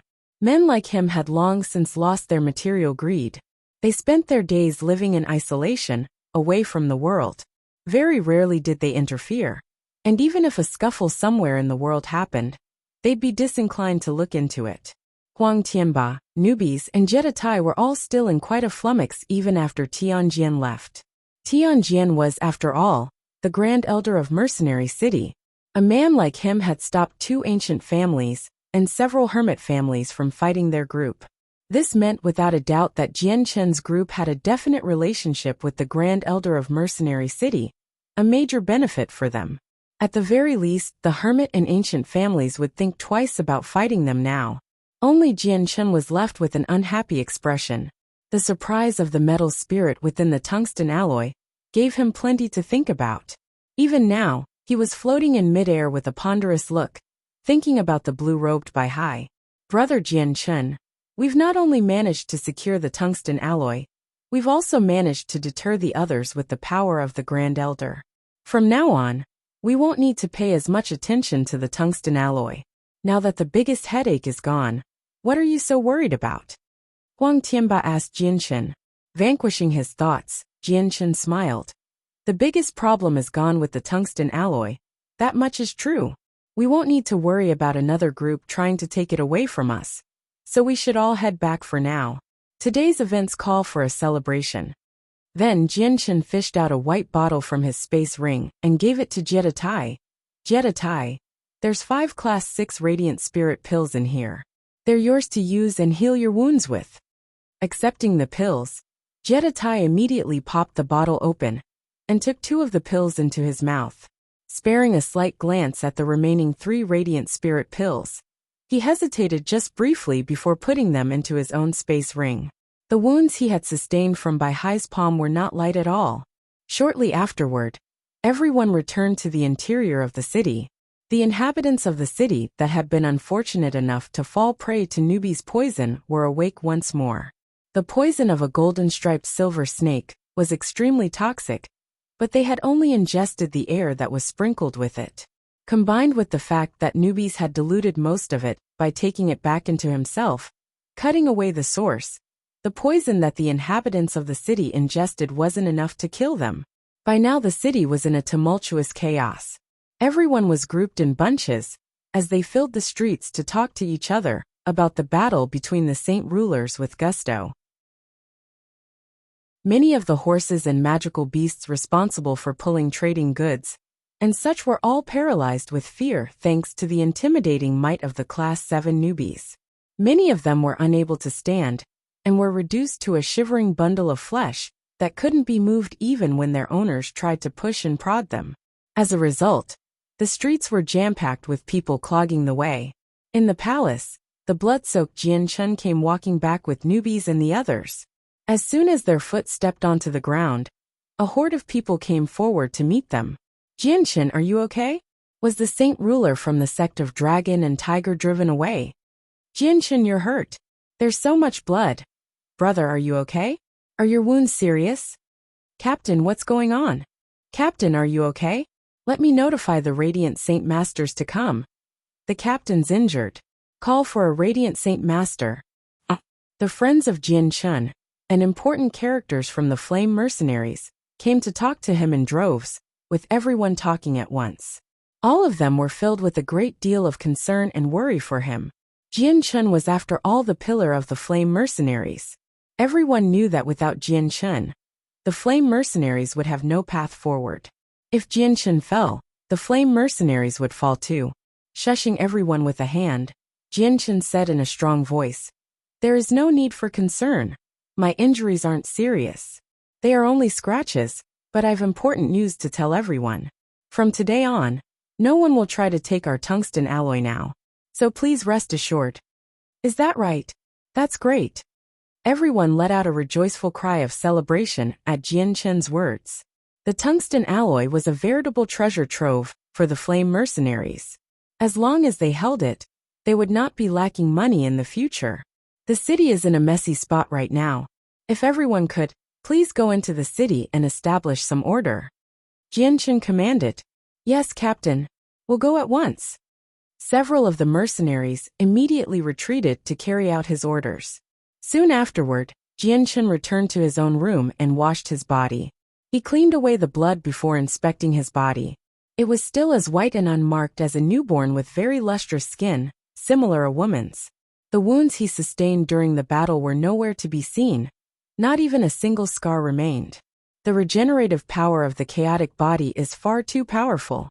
If I had received such wounds in the past, I would have been left incapacitated for several days. The chaotic body's regenerative power is almost instantaneous. It heals my wounds in less than a breath's worth of time. Jianchen sighed as he praised the chaotic body. Taking out a clean set of robes from his space ring, Jianchen dried himself off and then put them on. Walking out from the bathing area, he noticed Ming Dong and the others gathered in the lounge. When they saw the rosy red hue of health on Jianchen's face, they all looked surprised. Jianchen, your wounds shouldn't have healed that fast. Your clothes were extremely bloody just a moment ago. Don't tell me that blood was from the saint ruler from the sect of Dragon and Tiger. Ming Dong couldn't help but ask. He simply couldn't believe that Jianchen would have been able to inflict that much damage on someone who had reached the saint ruler realm, like Situqing. Jianchen laughed, but he made no motion to answer Ming Dong's question. Now that the problem with the tungsten alloy is resolved, I need to return home for an important matter. I'll leave you all to take care of the matters while I'm gone. Brother, you left for a very long time already, and only just got back. Why must you leave so soon? Bai Lian pouted in disappointment. Jian Chen's face was solemn as he answered her. Lianer, this is a matter that concerns our family.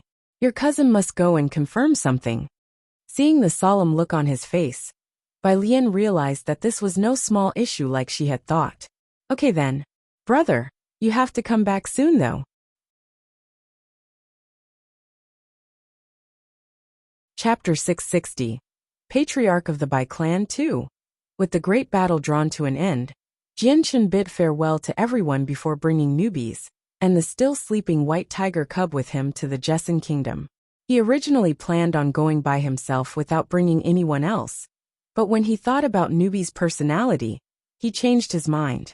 Newbies was a magical beast and was bloodthirsty by nature. Unlike the calm and rational Jeditai, Jian Chen was unwilling to let the arrogant Newbies stay behind while he was gone. If something happened, then it would definitely become a problem. Jian Chen and Newbies flew through the sky at dreadfully fast speeds before Newbies finally spoke. Jian Chen, this one had never once thought that you and the Grand Elder of Mercenary City would have such a relationship. I, the great Newbies, am surprised. As long as the Grand Elder stands behind you, then I can guarantee that not many people on the continent will try to bully you.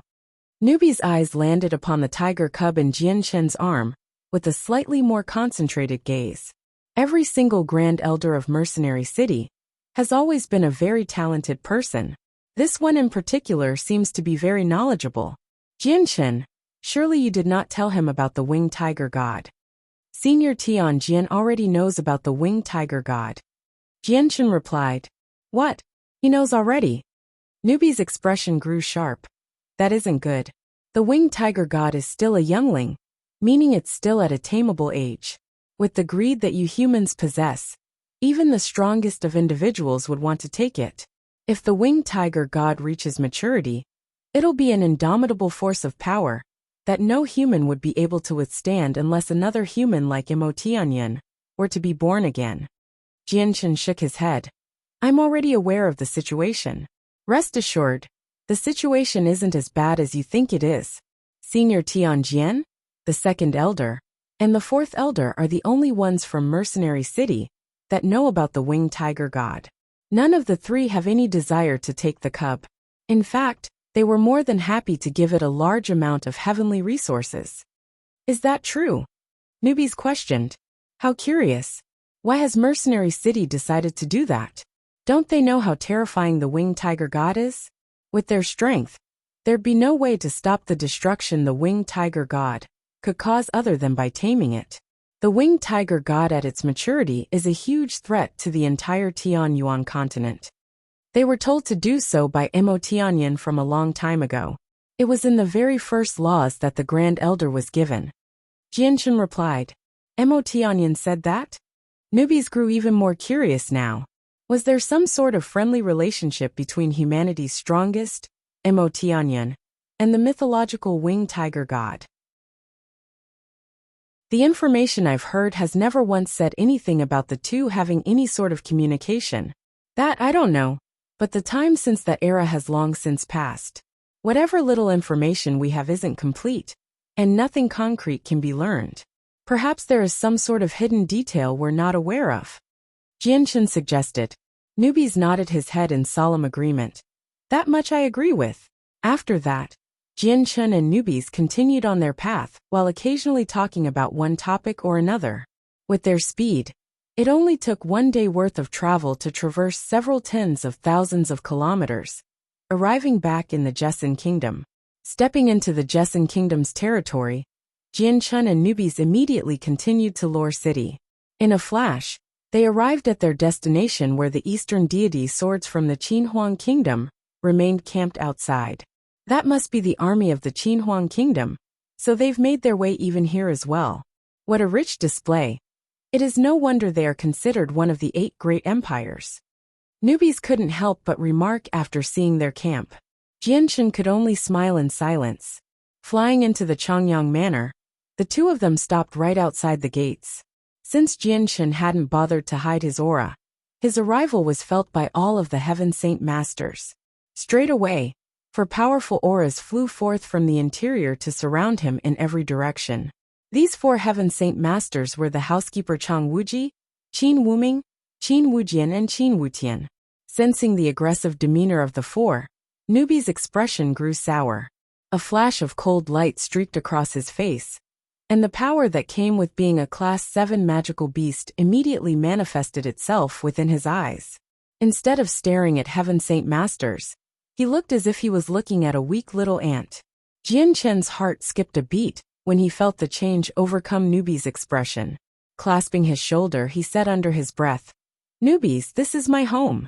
Don't be rash." Immediately, the look on Newbie's face softened to only look at the 4 men in disdain. Turning to Jian Chen, he hissed, "The great Newbies, why must you never remember that?" Not sure whether he should laugh or cry, Jian Chen replied, Fine, the great Newbies, please don't be rash here. This is my home." "Understood. But tell these little ones to cease their actions now. There shall be no impudence in front of the great Newbies." Newbies lazily responded. Without even needing to be told again, the 4 Heaven Saint Masters immediately withdrew their fighting auras once they recognized that one of the 2 people was Jian Chen. "The 4th Master has returned. We pay our respects to the Imperial Protector." Chang Wuji and the 3 others immediately greeted him. Chang Wuji looked at Jian Chen with a cordial smile of familiarity. Qin Wuming and the other 2 bowed to him respectfully. The battle between the Flame Mercenaries and the sect of Dragon and Tiger had preceded Jian Chen's arrival.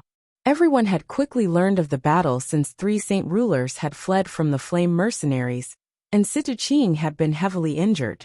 So much interest was piqued that practically everyone knew that the captain of the Flame Mercenaries was a saint ruler. Even with so much distance between the Jessen Kingdom and the Heavenly Eagle Kingdom, Chang Wuji and the others were able to learn that their 4th Master was a saint ruler. "4th Master, I'll notify the Lord of your return. The Lord and the 4th Lady have been missing you dearly. They have been hoping for your return every day." Chang Wuji spoke as he turned around. "No need, Uncle Chang. I wish to speak to my mother. I'll meet with father in a moment." Jian Chen explained, "Yes, that's fine. Then I'll call for a banquet to celebrate the 4th Master's return." Chang Wuji retreated into the manor. Although he looked quite old, his movements were as spry as a 20-something-year-old youth.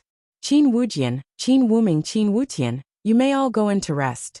I'll be taking care of some matters first." Jian Chen spoke. "Yes, Imperial Protector." The 3 men bowed respectfully before bowing out. Afterward, Jian Chen led Newbies to a room of his own, and commands several maids and servants to wait on him should he require anything. He then left to meet his mother. Chapter 661, Patriarch of the Bai Clan 3. Walking straight to Bai Yuntian's room, Jian Chen stopped right in front of the doors. The 2 maids standing guard there respectfully said, "We pay our respects to the 4th Master." "4th Lady, the 4th Master has returned." "What? Xiang'er is back." The ecstatic voice of Bai Yuntian immediately zoomed out of her room. The sounds of shuffling footsteps could then be heard before the doors to her room opened up. "You 2 may leave. There's no need to remain guard here. Without my order, no one has permission to enter this room." Jian Chen commanded the 2 maids before striding in. This maid hears and obeys. The 2 maids bowed slightly before leaving the area. "Xiang'er, you finally returned. This time you simply must stay a little longer." Bai Yuntian spoke in her common graceful speech. Today, she was wearing a white, satin robe that complemented the warm smile on her face as she greeted her child. Even the normally stalwart Jian Chen softened in the face at the sight of his very own mother. "Mother, your child is an unfilial one to not spend time with you. How have you been these past few days, mother?" "All is well. Your mother spends her days in peace here. But you, Xiang'er, you must be tired, running around all day." Bai Yuntian spoke with concerned affection. "Xiang'er, we've reports from 2 days ago that some mighty saint ruler from the sect of Dragon and Tiger launched an attack before being beaten by another. Is that true?" Jian Chen nodded his head with a faint smile. "It's correct. Mother, The flame mercenaries have grown far stronger than before. Thanks to your son, the flame mercenaries now have an additional 2 saint rulers overseeing it. Is that right? Oh, how excellent. Bai Yuntian's face lit up with glee. She had heard this information 2 days ago, but to have it actually confirmed by the mouth of Jianchen himself made it no less astonishing to hear, even if it was for the second time. Xiang'er, your mother has heard that you've made the breakthrough to become a saint ruler. Is that true as well? Bai Yuntian followed up her question with more questions.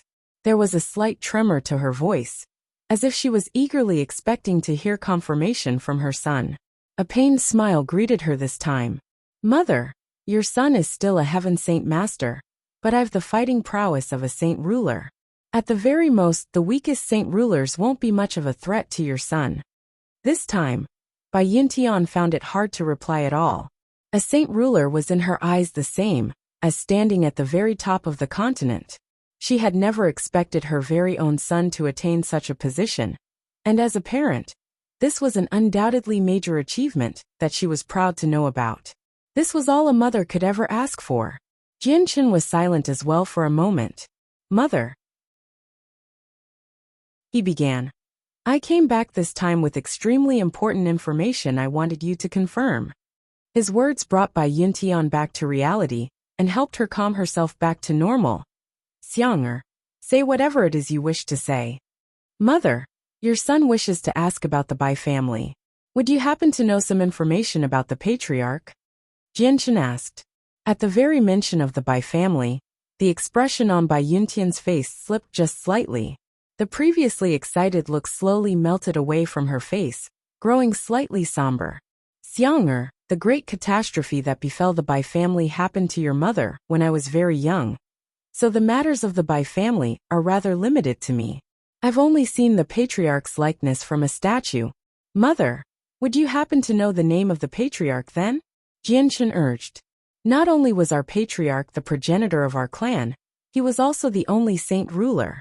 With his existence, the Bai family became known as a great family that existed for a millennia. His name was held in such high regards that everyone knew it. That was only natural. The patriarch's name, he was Bai Hai. Bai Yuntian bitterly replied. Bai Hai, it really is Bai Hai. That's his name. Jianchen muttered just slightly to himself.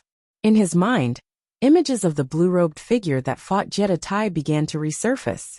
Noticing the meaning behind Jianchen's words, Bai Yuntian grew suspicious. Xiang'er, could it be that you've heard Bai Hai's name elsewhere? He nodded, but no words found their way through his mouth. Instead, he pulled out a brush and some paper from his space ring. He then began to paint a swift picture of Bai Hai's likeness, from what he could remember of the battle. The figure in the painting was the blue-robed Bai Hai, and it was so realistic that one would almost think that there was no difference between this painting and the real person. Presenting the finished painting to Bai Yuntian, Jianchen asked, Mother, do you recognize this person? Bai Yuntian shook her head however. The person in this painting was unfamiliar to her. I don't. Your mother has never seen this person before. Mother, didn't you say that you've seen a statue of the patriarch before? Please look carefully. Does this person look the same as our patriarch? Jianchen urged. Xiang'er, your mother has seen a statue of the patriarch before, but he was a middle-aged man at that time in appearance. This elderly man in the painting holds no resemblance to him. The paper fell from Jianchen's hand as he bowed his head to think. His previous and current actions allowed Bai Yuntian to connect the dots. Sternly she looked to him. Xiang'er, tell your mother, was the person you saw possibly the patriarch of our Bai family? Deciding not to hide it this time, Jianchen nodded his head. Mother, your child has indeed met a man named Bai Hai, but I've yet to determine whether he really is the patriarch of the Bai family.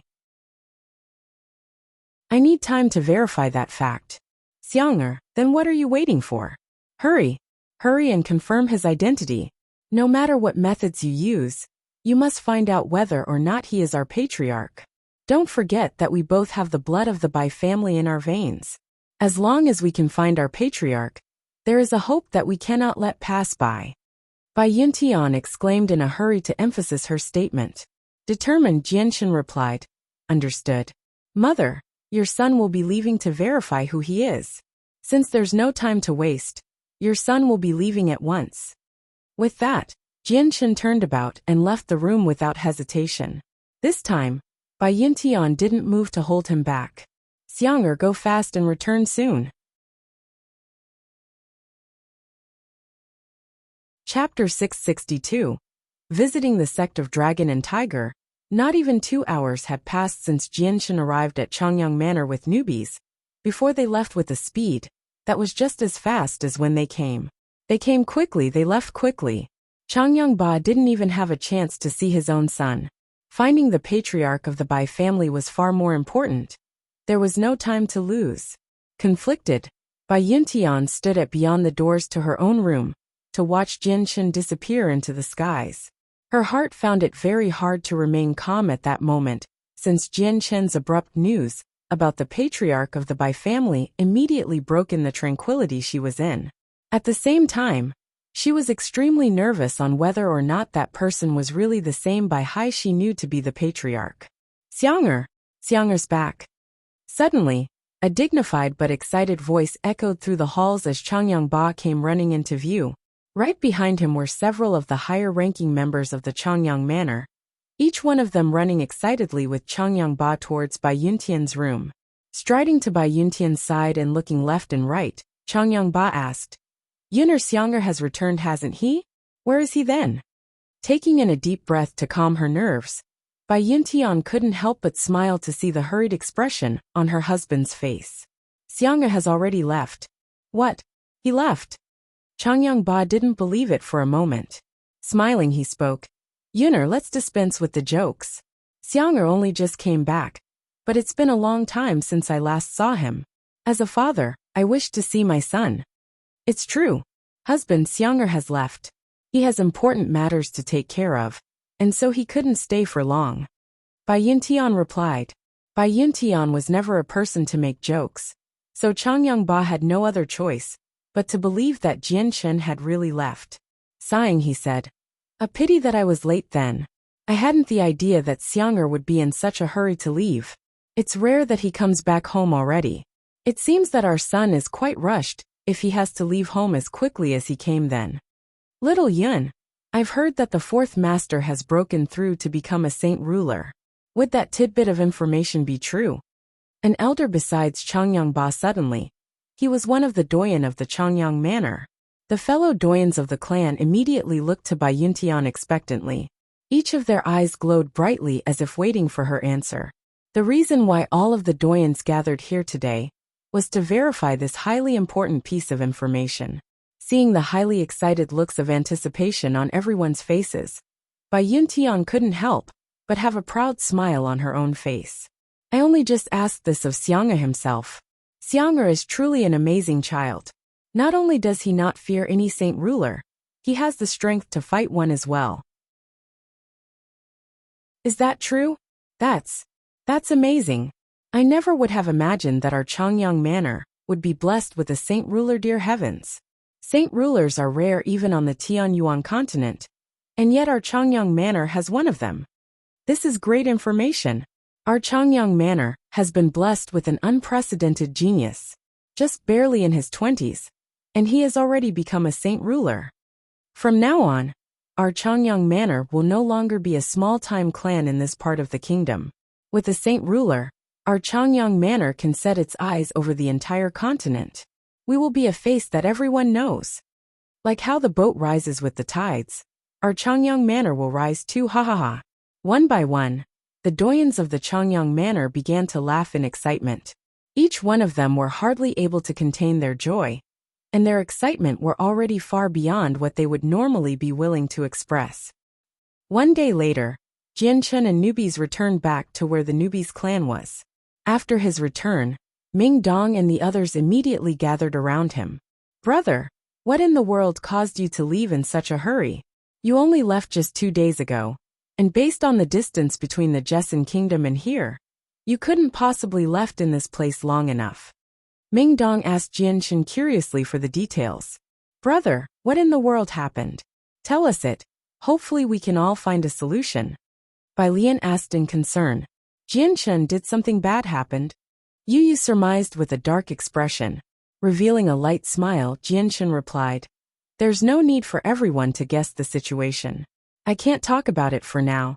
But it isn't anything bad. Or rather, it's a rather good affair. Let us go our own ways for now.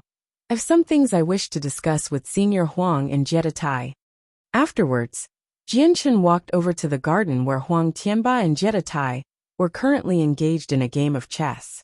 Along with newbies, the four of them sat around a circular table where several maids brought out refreshments and drinks to adorn the table.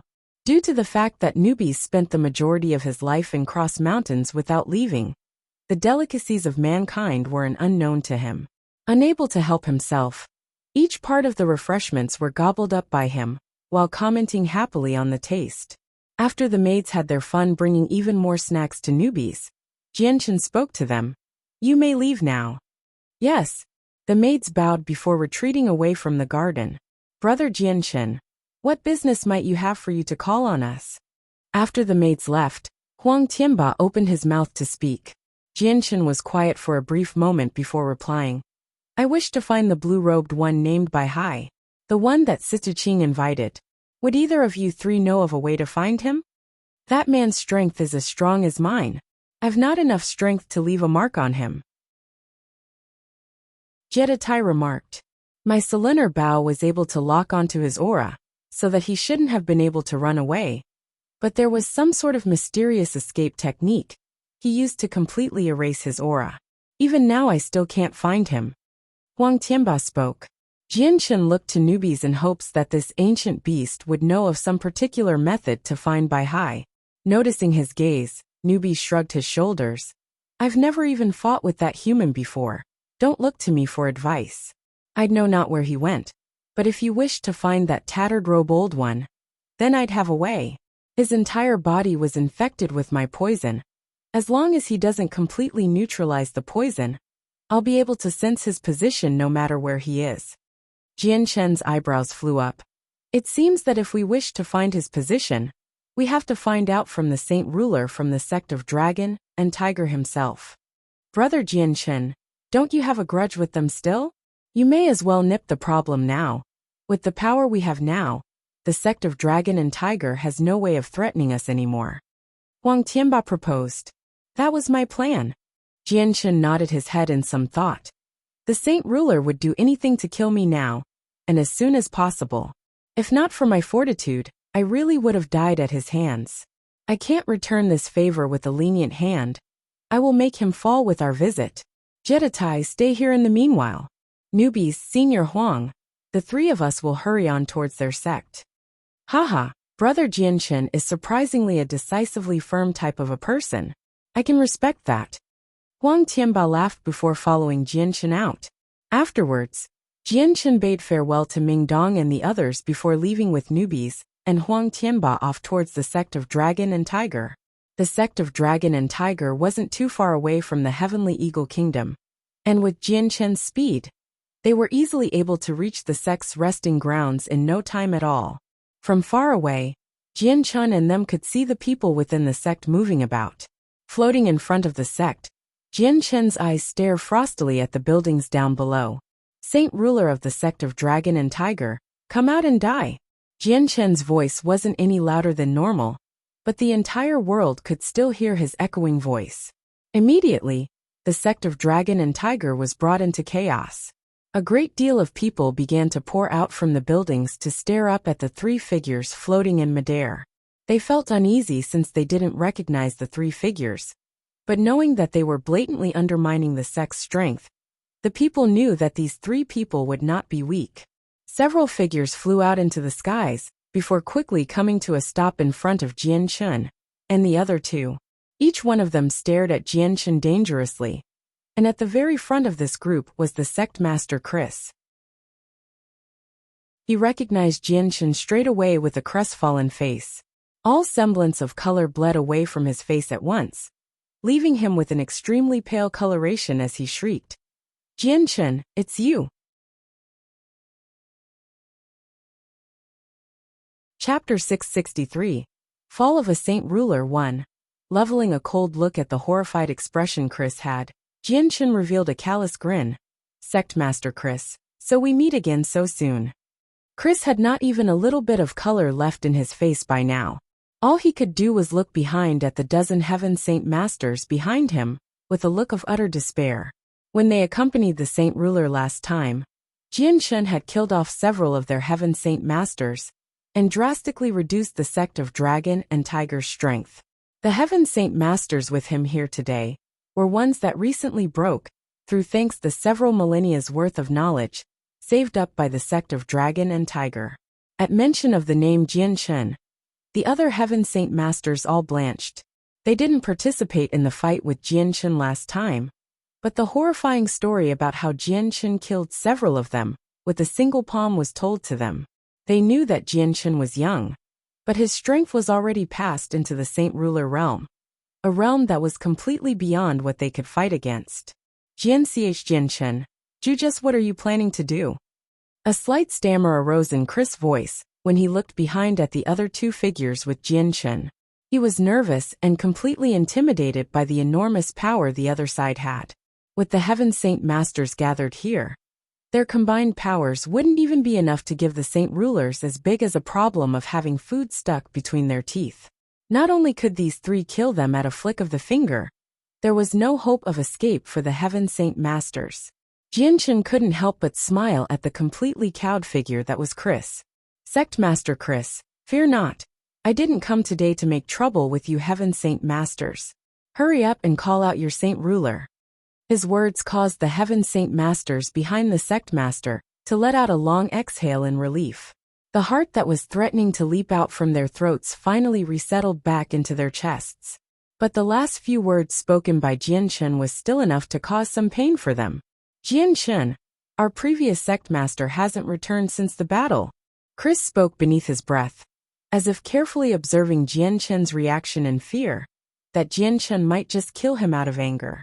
Right now, his entire life was literally resting on the palm of Jian Shen's hand. What, your Saint Ruler isn't here? Jian Shen spoke with a heavy look. Chris' heart skipped a beat at the icy look in Jian Shen's face. Without delay he quipped. Ever since our escape, the previous Sect Master never returned back to the sect. None of us know where he is.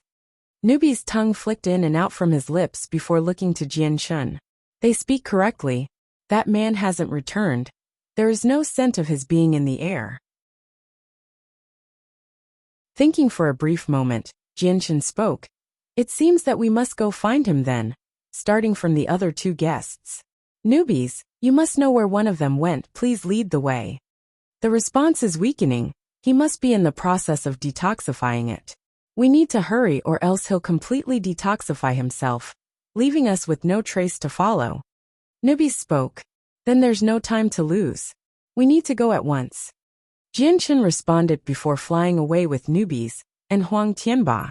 Watching the three men fly away, the men from the sect of Dragon and Tiger let out a sigh in relief. Their foreheads were all completely drenched with sweat, due to their anxiety from this standoff.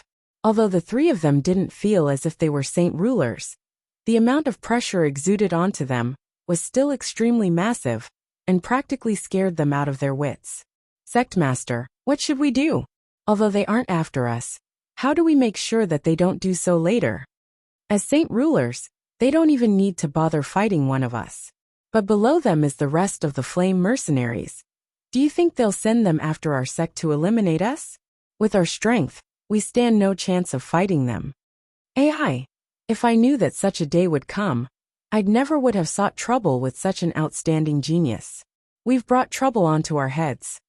Quibbling amongst each other, the Heaven Saint Masters from the sect of Dragon and Tiger continued to speak about just how they gained a powerful enemy with furrowed eyebrows. Sect Master, the Flame Mercenaries are far too close to us. If we stay here, we won't be safe. We should evacuate the sect at once. One of the elders spoke to Chris.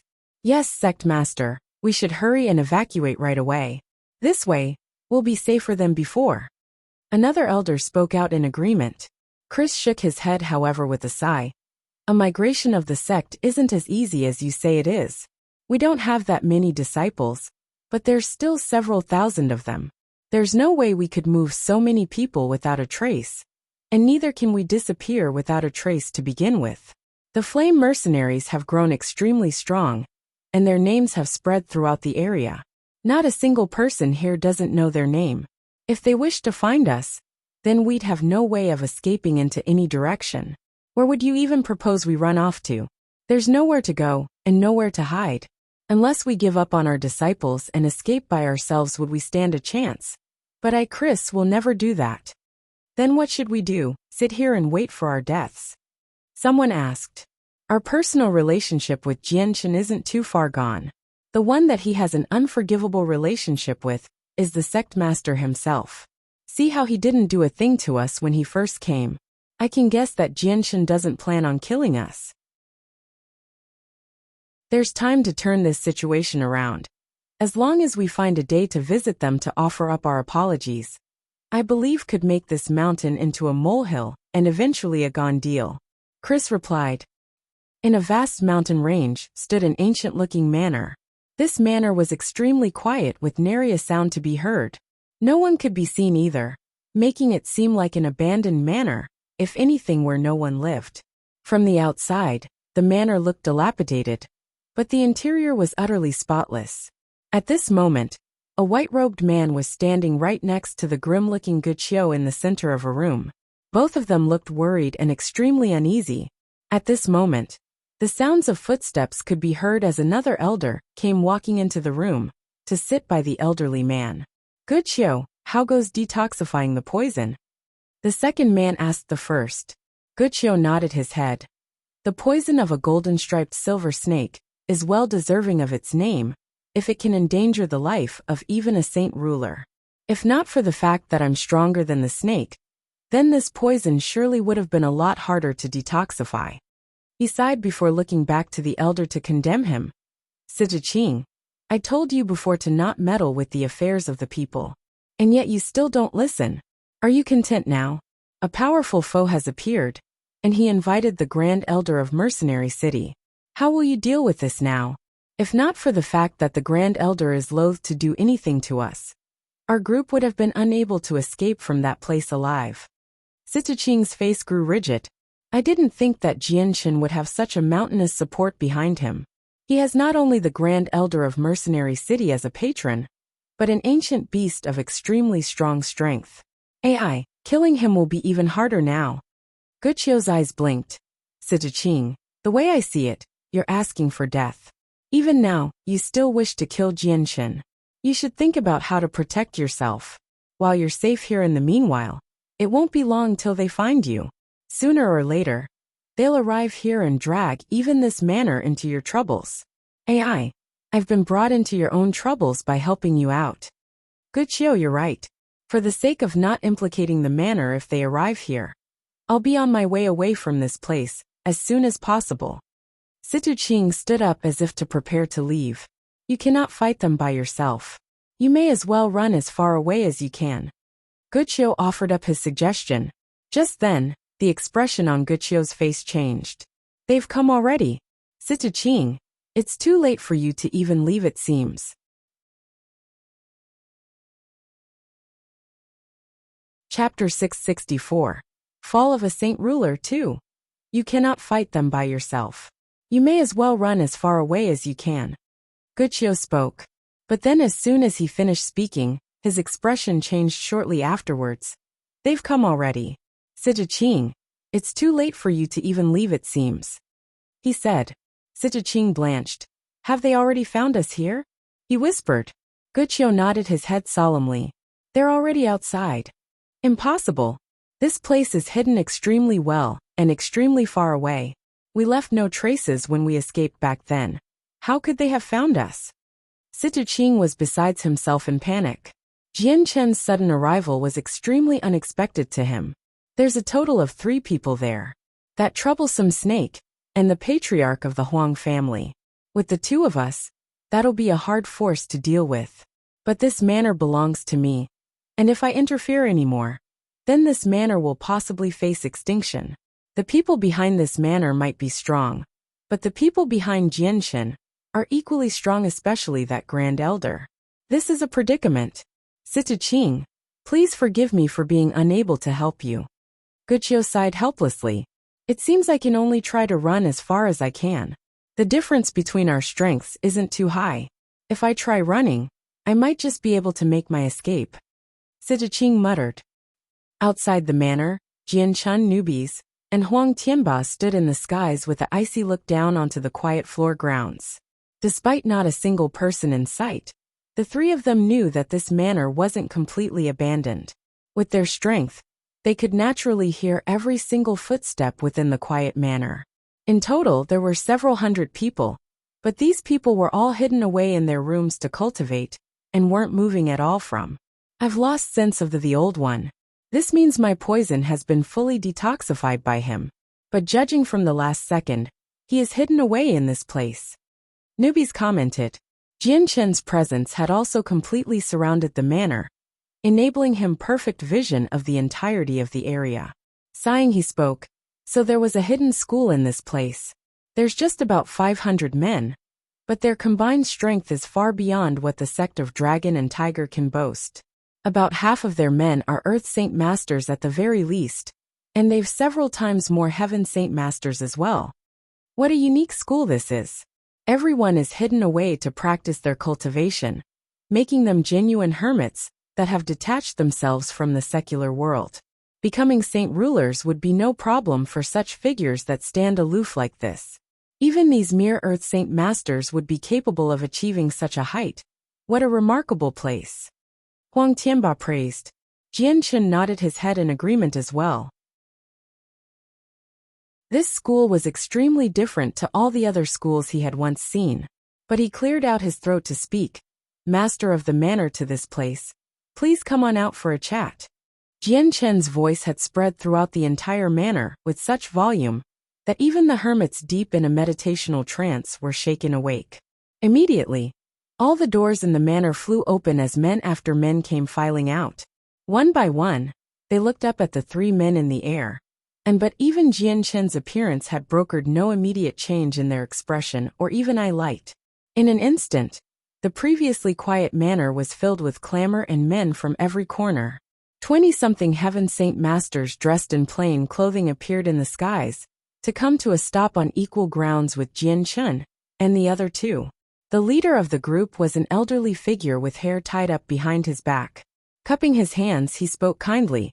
How may I address these three sires? This one is the housekeeper of the manor, Binghua.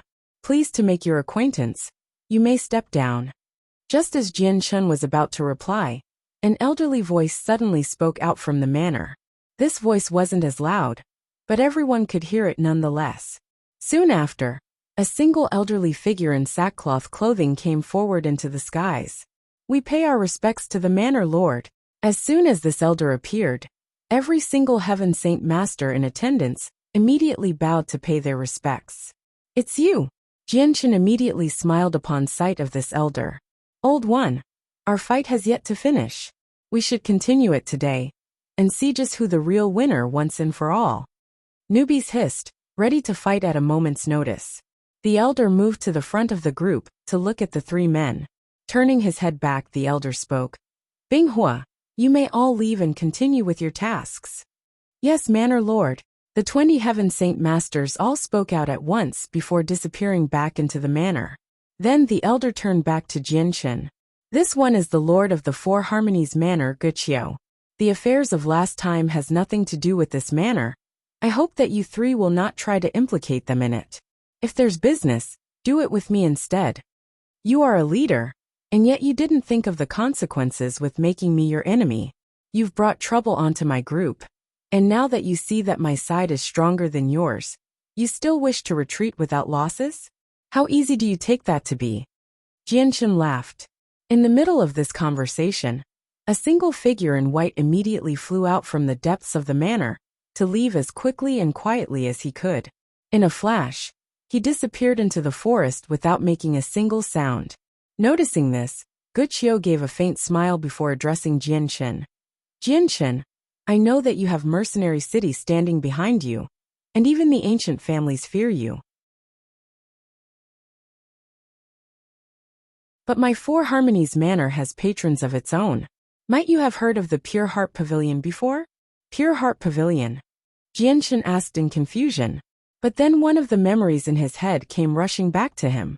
Back when he was searching for the Saint Ruler's cave, he came across a small village where a small school was. That school's name was the Pure Heart Pavilion. However, the headmaster of that pavilion was only just a Heaven Saint Master, and wasn't too incredible looking. The name Pure Heart Pavilion led newbies, and Huang Tianba, to both ponder for a moment. The Four Harmonies Manor was an extremely strong school on the continent, and there weren't many factions that could rival them in overall strength. At the very least, they could be considered an ancient family in status. Half a moment later, Huang Tianba seemed to have met a conclusion. His eyes light up from realization, and grew wide as a result. Pure Heart Pavilion? He gasped. Could it be the very same Pure Heart Pavilion as one of the 10 Guardian clans? Correct, they are the one and the same. Guqiu confirmed. Your Four Harmonies Manor has connections with the Pure Heart Pavilion of the 10 Guardian clans? Huang Tianba repeated in utter astonishment. That is correct. Our Four Harmonies Manor are related to the Pure Heart Pavilion. And it is no ordinary relationship either. In all honesty, the Four Harmonies Manor can be considered an outer sect to the Pure Heart Pavilion. Its goal is to find cultivators from the outside that are compatible with being disciples for the Pure Heart Pavilion. Guqiu spoke. So I see. Then you are the Pure Heart Pavilion's outer sect. No wonder your students can all ignore the temptations of the secular world. Huang Tianba spoke with clarity. At the mention of the Guardian clans, Jianshan's eyebrows furrowed together. Although he didn't understand much about them, he knew that a Guardian clan's strength surely must be enormous, and therefore difficult to take on. You detestable human, you are men of the Guardian clans? Newbies hissed between his teeth. Although he wasn't afraid of anything in the world, the men of the Guardian clans were no pushovers. They could just as easily kill the entire Gilligan clan, if push came to shove. Huang Tianba's expression darkened by several shades. Turning his head to Jianshan, he whispered, Jianshan, the Guardian clans of the continent all possess obscenely strong strength. They stand miles apart from even the ancient families, and have ever since protected the Tianyuan continent in the shadows. They aren't weaker than Mercenary City even. We should consider this a done deal. Offending the Guardian clans for such a small manor would give Senior Tianjian no small amount of trouble himself. Having listened to Huang Tianba, Jianshan sighed. He hadn't expected to hear that this elder was in fact affiliated with one of the Guardian clans. This meant he had no other choice but to give up on making him an enemy. After all, his current strength wasn't even enough to deal with an ancient family by himself, let alone the Guardian clans, which were even stronger than the ancient families. Very well then. Guqiu, I'll let go of the unhappy business we once had with each other before. But on one condition. You must tell me where the Saint Ruler of the sect of Dragon and Tiger is. Jianshan spoke. Jianshan, Situqing has long since left. He is no longer in this manor, and even I don't know where he has gone. Guqiu spoke. Is that right? Jianshan asked before turning to newbies. Focusing for a moment, newbies sniffed at the air with his nose and flicked his tongue out to seemingly taste it. He has been found. He only just left. We can chase after him still. Straight away, he transformed into a beam of golden light and shot towards the direction where Situqing had left in. We'll be going too then. Jianshan and Jiedatai immediately gave chase to follow newbies. And in the blink of an eye, they were gone from sight. Guqiu stared off into the distance where Jianshan and the others were flying towards with a small sigh. Situqing, it's not that I don't wish to help you, but that I'm unable to help you. Jianshan has the Grand Elder of Mercenary City backing him up, and I can't invite the Pure Heart Pavilion to help out. This matter can only be resolved by me alone. In the case something happens, the Pure Heart Pavilion won't bother to help out this manor. Mercenary City is strong, and even the Guardian clans are unwilling to make trouble with them over such a trivial matter, let alone a just cause. The Pure Heart Pavilion has no interest in interfering at all, I'm afraid.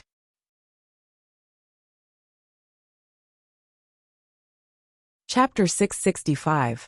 Fall of a Saint Ruler 3. In a mountain range, The white-robed Sita-Ching could be seen borrowing the cover of the forest to make a speedy but silent escape. Not a single sound could be heard from his movements, and even traces of his movements weren't seen. He was even afraid of using spatial force to aid his escape until he made it out of the Four Harmonies manor. The use of spatial force could be felt by a saint ruler, and that would immediately reveal his location. Since he was trying to hide his tracks, he couldn't travel as fast. So traveling 50 or so kilometers took a dozen times slower than usual. I've traveled a decent distance.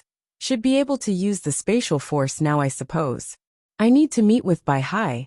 We won't be a match for the three of them, but at the very least we can secure a better chance of survival. Sita-Ching thought to himself before a sudden feeling forced him to turn his head behind. They're almost here. Damn it, I've forgotten about that snake. Without any more hesitation, Sita-Ching immediately made use of his spatial force to join with the world itself and fly off with incredible speed away from his pursuers in hopes of widening the distance. Since he was as good as exposed, there wasn't any further need to hide. In this case, the best thing to do was to move as fast as possible. Sita-Ching's usage of the spatial force was ultimately detected by Huang Tianba, whose eyes immediately swung to look down at the concentrated patch of trees where Sita-Ching was at.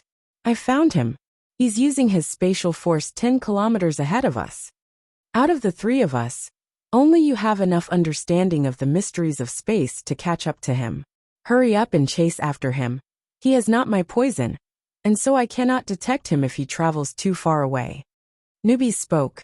Worry not, he won't escape me. Huang Tianba laughed. A golden bow immediately appeared in his hand. It was the cylinder bow. Pulling back on the drawstring of the bow, a golden arrow immediately materialized out of thin air.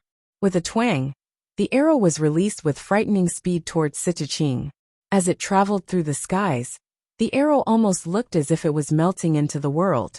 The abnormality of this arrow was that there was no ear-piercing whistling that usually accompanied the shooting of an arrow.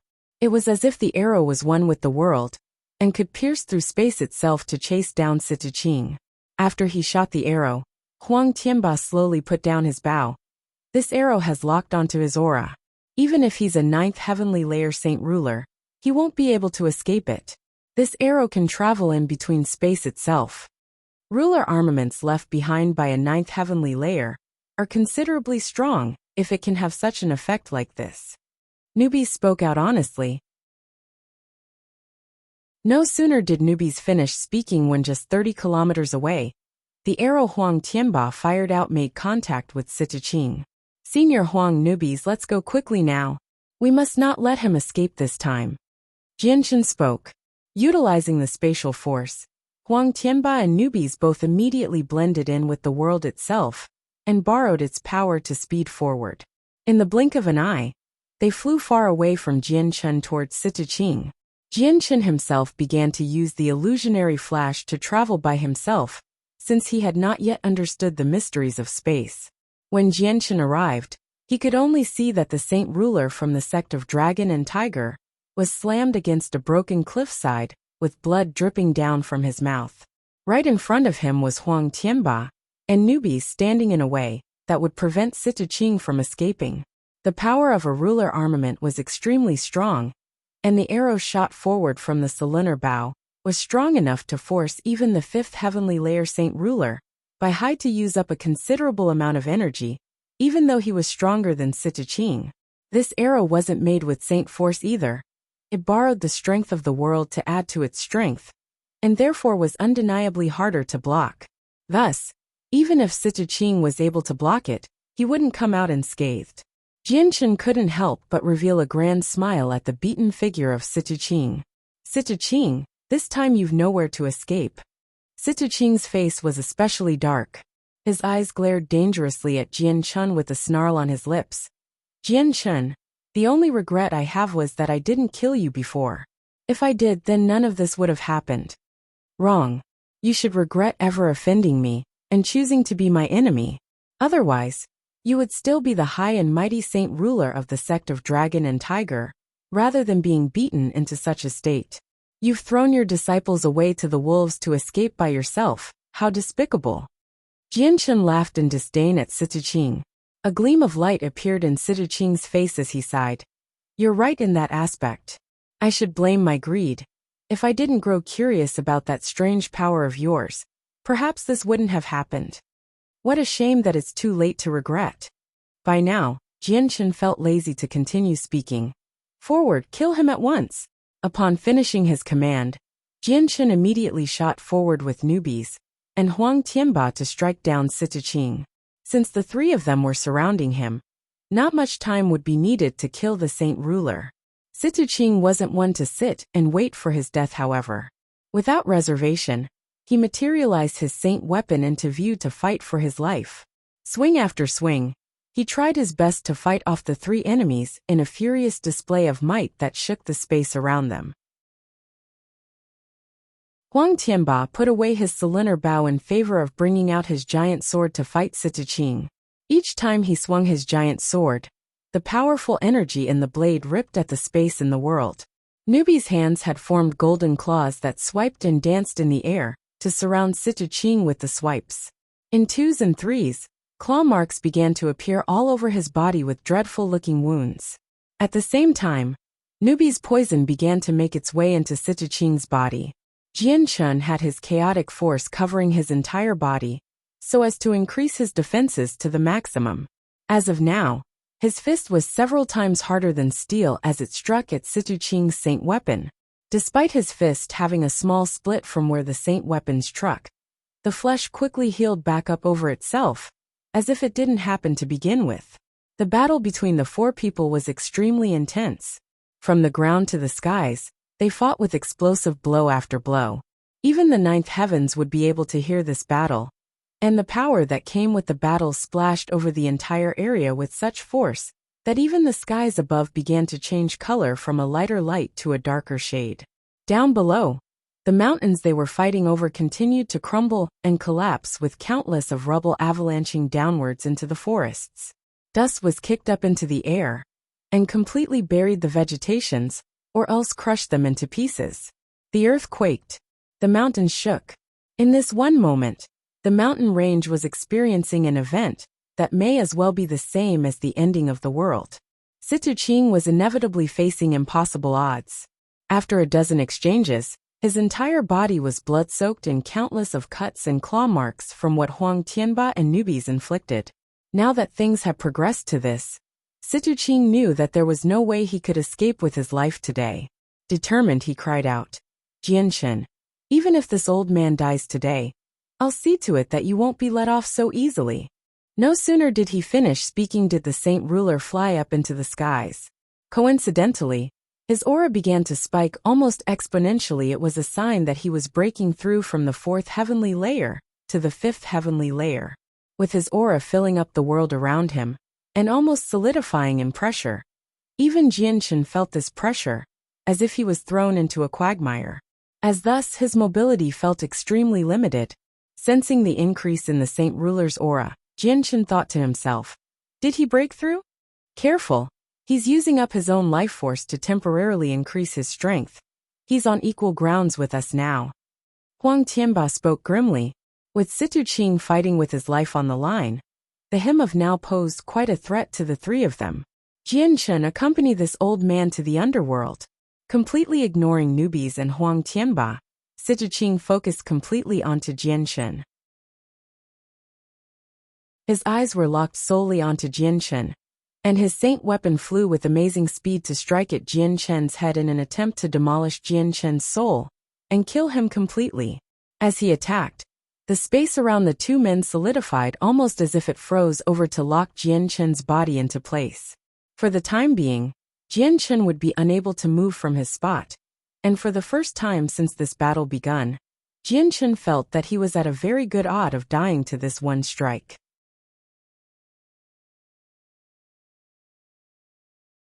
Chapter 666. Fall of a Saint Ruler 4. Is this the power of a fifth heavenly layer saint ruler? It's far stronger than a fourth heavenly layer saint ruler. Jianchen remarked to himself. Up against the fourth heavenly layer Situching, Jianchen wasn't at a good chance of winning, but he was at the very least assured that Situching would be unable to pose a threat to him. But now that Situ Qing's strength broke through to the 5th heavenly layer, Jianchen felt that he was up against a tremendous threat. This incoming strike would spell out a fatal blow to even him. Ra! Jianchen howled. All of the chaotic force in his dantian immediately rushed out of it to reinforce his entire body, so that he could break free from the solidified space around him. The solidified space around Jianchen was assaulted by the surge of power coming from Jianchen's body, and shook violently. In no time at all, the solidified space around Jianchen had returned back to its normal condition and gave Jianchen back his mobility. As a result, Jianchen was able to dodge, so that Situ Qing's sword passed harmlessly overhead. Whoosh! At that moment, another golden arrow shot at the saint weapon poised for Jianchen's forehead and knocked it aside. Simultaneously, a golden figure immediately sped in from the side and slammed against the saint weapon of Situ Qing, so that it wouldn't be able to hit Jianchen again. Being blocked by these two men were already within Situ Qing's considerations. His reaction to them were equally swift, and his right hand gave up the saint weapon in favor to strike at Jianchen's chest with his fist. Bang! Following an explosive sound, the clothes on Jianchen's chest exploded into powder, and his chest into a mangled mess, as if it were made of clay. Spiderweb-like fractures began to crawl up his skin. This would be the very first time Situ Qing's palm had enough energy to invade Jianchen's body and disperse the chaotic force in it to destroy his internal organs. Even his heart had failed to escape injury and was torn apart. Spitting out a mouthful of blood, Jianchen's body fell from the skies and landed ruthlessly onto the ground below. His descent had been strong enough to smash into the ground and form a giant crater in the earth. Brother Jianchen! Huang Tianba cried out in alarm. Stabbing out at Situ Qing with frightening speed, he successfully skewered Situ Qing's body, and then followed it up with a powerful palm strike onto his back to send Situ Qing flying downwards before he could react. Situ Qing let out a mouthful of blood. His entire body came hurtling down to the ground at great speed. As it were, his life was already at an end, and using his own life force to temporarily boost his own strength left him with practically no life force left. Combined with the poison from newbies invading his body and devouring his innards, he was already an arrow at the end of its trajectory. A candle with its wick almost burnt away. Boom! Another explosion. Situ Qing was sent tumbling 100 meters away from Jianchen and slammed into the ground. The cliff in which he was smashed against was shattered into many different pieces. Flying down, Huang Tianba and Jianchen descended from the skies to reach the edge of where Jianchen was. Brother Jianchen, are you all right? Huang Tianba asked in concern. Waving his hand, the energy of the world pulled Jianchen up from the crater and gingerly laid him down onto the nearby patch of grass. Newbie stared carefully at the beaten body of Jianchen as well. He was more than aware of just how powerful Situ Qing's palm strike was. And even if Jianchen's body was perversely strong, it wasn't still at a comparable level with those of a saint ruler. Since Situ Qing was at the 5th heavenly layer, Jianchen would be hard-pressed to accept it. Of the 9 heavenly layers that define the saint ruler realm, each heavenly layer was extremely substantial in difference from one another. The 5th heavenly layer and 4th heavenly layer, for example, had a tremendous difference from one another. If a saint ruler of the 5th heavenly layer were to fight a 4th heavenly layer saint ruler, he'd be able to fight 2 of them to a standstill. Their comprehension of the mysteries of the world and mysteries of space was substantially lacking in contrast to the 5th heavenly layer saint ruler. Jianchen was no saint ruler in this aspect, and he could only borrow on his powerful body to contest against a saint ruler. But in front of a 5th heavenly layer saint ruler, Jianchen was powerless. Jianchen's face was extremely pale from his spot on the grassy ground.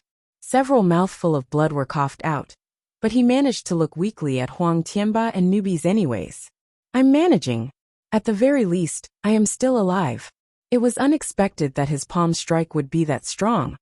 I was almost unable to bear the brunt of it. Seeing Jianchen manage to respond, newbies and Huang Tianba both felt their concerns ease up a bit. Giving a faint smile, Huang Tianba spoke. Jianchen, there is a huge difference in strength between a saint ruler of the 4th heavenly layer and the fifth heavenly layer. With your powerful body, you'd be able to make do against a fourth heavenly layer Saint Ruler. But a fifth heavenly layer Saint Ruler would make you look as if you had no defenses at all. But the fact that you were able to stay alive after receiving an all-out blow from a fifth heavenly layer Saint Ruler is a very proud achievement to have. Painfully, Jianshan struggled to climb to his feet. Has Sita-Ching died? Of course not. Do you really think a Saint Ruler is that easy to kill? He's a very enduring person, and unless there's a great difference in strength, a Saint Ruler won't die so easily. Newbie spoke. But that Saint Ruler has already been poisoned by my toxins. Combined with the fact that he used his own life force as fuel for his power, he's not too far away from death itself. News of that made Jianshan immediately ignore his own injured state to try and drag himself to where the Saint Ruler was 100 meters away. He could see that Sita-Ching's face was as pale as paper due to the lack of blood flowing in it. His eyes were closed and still from where he was, and his blood continued to pool underneath him in large amounts. Even the poison that had invaded his body started to appear in the blood around him. Now that he used up his life force, he looked even older than before. His previously grizzly white hair was all gone from his head, and his skin was wrinkled all over the place with flab that covered his face. Seeing the appearance of Sita-Ching, Jianshan had felt rather conflicted about the situation. This man was a Saint Ruler, a high and mighty entity. But now he was reduced to such a miserable state like this. Taking in a deep breath, Jianshan schooled the emotions in his mind and looked to the man. I know you haven't died just yet. You must answer me. That man named Bai Hai from the other day, where is he now? Slowly, Sita-Ching opened his eyes to stare weakly at Jianshan. With an equally weak voice he spoke. What vitality you have. To be alive still from that. Answer my question. Jianshan glared. A slight smile appeared on his face. I'm already a dying person. Give up on trying to learn something from me. A furious light entered Jianshan's eyes. That may be true. You're a dying person about to leave this world. But don't forget you still have thousands of disciples in your sect of dragon and tiger. Do you wish for their corpses to be buried with you into your next life? Some vigor re-entered Sita-Ching's eyes at that. Glaring, he looked to Jianshan. Jianshan. You. What are you planning? Smiling victoriously, Jianshan replied.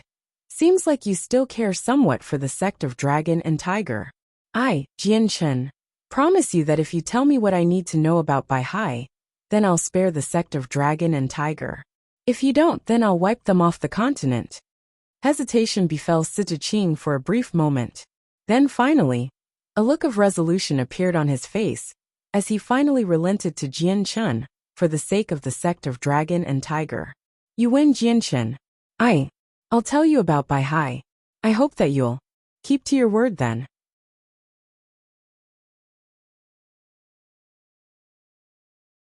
Chapter 667.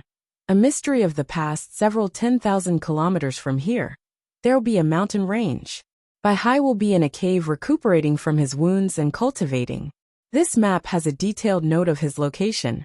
As long as you follow it, you'll find him. By now, Sita-Ching's voice was extremely faint, but he managed to pull out a map from his space ring. Taking the map from Sita-Ching, Jianshan began to trace the details on it to arrive at Bai Hai's location. Sita-Ching, you swear that Bai Hai is here? I hope that you won't be risking the lives of all your disciples on a small joke. Jianshan warned. The friendship between Bai Hai and I aren't as deep as you think. I used him merely for protection, so rest assured. I've no reason to give you a false map. For the past dozen years, Bai Hai has been living in the same place. But after we split, our relationship with one another was split as well. Where he is now is unknown to me. That all depends on your luck. Sita-Ching spoke. Putting down the map, Jianshan spoke. Very well then. I'll believe you in the meanwhile. If your information is true, then I'll forgive the sect of dragon and tiger. Is there anything else you wish to say? Sita-Ching's face was already beyond pale by this point, with all of his life force practically gone from his body. The dowdy body of his was nearly shriveled away to being a skeleton, with only a layer of skin covering the bones. Slowly he closed his eyes. The life in them were already growing fainter and fainter, and he grew quiet. At last he spoke. I should apologize to the sect of Dragon and Tiger for the troubles I've brought onto them. So many experts have lost their lives, and yet I've abandoned them to escape with my own life. I, Sita Qing, have no more face to show to the juniors of the sect. Jian Shen, I hope that you'll bury my body in the wildlands, and let the beasts gnaw at my corpse. Only by this will my guilt be alleviated by some degree. And with that, Sita Qing died. His body grew icy cold from the loss of its spirit from its departure from the world. Standing above the corpse of Sita Qing, Jian Shen, Huang Tianba, and newbies all looked at it with a conflicted expression. An existence as mighty as a saint ruler had died right in front of them. Some time passed on by before Jian Shen finally exhaled and waved his hand to take the space ring Sita Qing had. Then with another wave, the earth next to him was immediately dug out for a 10-meter-wide crater. Using the power of his mind, he slowly lowered the corpse of the saint ruler into it and buried him. Sita Qing's last words may have been to have Jian Shen leave his corpse for the beasts to devour on, but Jian Shen had no intention on doing so. He was a saint ruler after all, and even if he was dead, it was by no means proper to treat his corpse like that. Brother Jian Shen, now that we've killed Sita Qing, what shall our next step be? Shall we continue to enact vengeance on Bai Hai? Huang Tianba asked from behind. We continue on to find Bai Hai. Jian Shen didn't hesitate to reply. From there, the three of them decided to rest for half the day in that place before leaving. In that time span, Jian Shen's wounds were completely healed, allowing Jian Shen to travel freely with Huang Tianba and newbies to fly onwards. Jian Shen, how did you manage to get a hold of such a perversely strong body like this? Your wounds are worse than mine, and yet your recovery rate would leave anyone speechless. No matter what the wound, only half a day is required for them to heal up over itself. This one cannot understand you at all. Newbies eyed Jian Shen with some shock and jealousy. Indeed, brother Jian Shen, your body is indeed strange if it can take a blow from a fifth heavenly layer saint ruler. If I didn't know any better, I would have thought that you were a magical beast. Huang Tianba remarked. According to the knowledge of the great newbies, there is no magical beast that would have as strong of a physique as Jian Shen before they reached the 7th class. We magical beasts have stronger bodies than humans, but to have something like this, the 8th class would be required. Newbies paused briefly at this point. Once some time ago, I had suspicion you were the war god Ergens of the Bai clans. But your personality is not at all like what he was like, making you very unlikely to be him. War god Ergens of the Bai clan, Huang Tianba exclaimed as soon as he heard the name. I've heard of him before. According to the legends, Ergens was the strongest person in the Bai clan, and he was seen as a god in even his own clan. He was respected by countless of people, and his strength was terrifying. He became a saint emperor at one point in his life. Newbies couldn't help but hiss deprecatingly at that. Using a mere saint emperor to describe the war god Ergens would be belittling an existence as great as him. Thinking back the memories of the past, newbies began to retell pieces of the past with great clarity. Your knowledge of the past is lacking. Allow this one to regale the story then. Newbies spoke after tidying up his thoughts. In that time, his strength was extremely strong. He stood at the top alongside with the other three strongest of their respective races. These four came to be known as Motianyan of humanity, the winged tiger god of the beast clans, the sea god of the deep waters, and the war god Ergens of the ancient Bai clan. The strength of these four were far beyond what anyone could possibly imagine.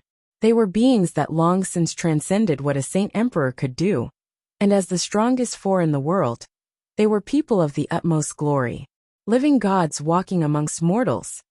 What transcended even a saint emperor? Jian Shen and Huang Tianba remarked in shock at the same time. This was far too shocking to hear. Even if it was about humanity's strongest, Motianyan, and the winged tiger god of the beast clans. From what newbies said, they were stronger than even what a saint emperor were said to be. Aside from the three named figures, the one that left Jian Shen completely confused was about the sea god. He had never heard of something like that. and it left him undeniably shocked. Of course, that era of time had no end of strong individuals, but the individuals that shined the most were Mo Tianyin and the Winged Tiger God. The Winged Tiger God once led us to fight the Bai clan, only for them to send out the war god Ergens himself to fight. The Bai clan was later repelled from the Shoshin continent, but they were then led to the Tianyuan continent afterwards. Originally, the war god Ergens led a group of the strongest individuals from the Bai clan to attack and drive humanity out of the continent. But it was then that Mo Tianyin appeared. His strength was astounding to say the least. He was no weaker than our Winged Tiger God. By himself, he managed to drive back the Bai clan. Even Ergens suffered defeat at Mo Tianyin's hand. The Bai clan and humanity fought for 100 years in countless of wars, and suffered countless of casualties from both sides. Ultimately, Ergens decided the war for the Tianyuan continent to be not worth continuing, and gave it up to focus on attacking the Shoshin continent, in hopes of recapturing their original lands. This time, the battle between the Bai clan and the Beast clans persisted for 30 more years. Countless of losses incurred from the Beast clans, but ultimately the Winged Tiger God could bear no more and finally managed to kill Ergens. With Ergens gone, the Bai clan lost the power to fight against both the Beast clans and humanity. They gave up their original lands, and continued the search for a new home in a vile and poor continent. From then, they have spent their time recuperating and waiting, but they've never stepped foot on either the Tianyuan continent or the Shoshin continent since then. Jian Chen and Huang Tianba both found it very hard to remain calm having listened to Newbie's story. It was a great amount to take in, and they found it to be extremely hard to do so. The mysteries of the past that Newbies was speaking of was very rarely heard of to the humans. But what really made them stunned beyond belief was of the existence that transcended the Saint Emperor realm, war god Ergens of the Bai clan. And yet, someone as strong as he died at the hands of the Winged Tiger God. There was still the unnamed sea god from the sea abyss. Even he was a being that surpassed that of a Saint Emperor. It took some time before the two men regained their bearings. Jianshin was the first to speak. What about the sea abyss? Why have I never heard of that before? Newbies thought for a moment how to explain things. Allow this one to explain it to you.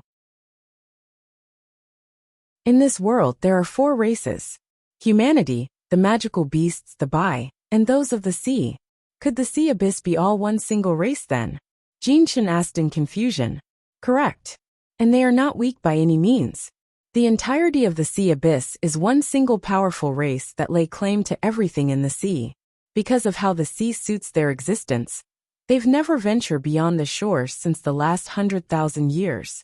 That is why the existence of the beings of the sea are a mystery to humanity. They are powerful, far more powerful than the Bai clan and humanity. Newbies spoke. So there was even beings of the sea that we didn't know about. If not for you mentioning them today, I never would have known about their existence in this world. Huang Tianba remarked in surprise. The things he learned today was astonishing to say the last. It was like discovering a whole new continent itself. On your Tianyuan continent, there aren't many clans that know of the beings of the sea. Only the most ancient families would have some records of the beings down below. But their knowledge isn't as comprehensive as mine, as the silver-striped golden snakes were responsible for passing down this knowledge. This history is forever growing, and it will never weaken with the passage of time. Newbies spoke with pride.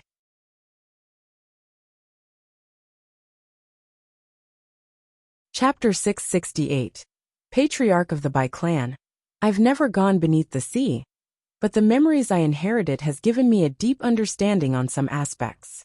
They are beings that have evolved to become highly intelligent, similar to the magical beasts of land.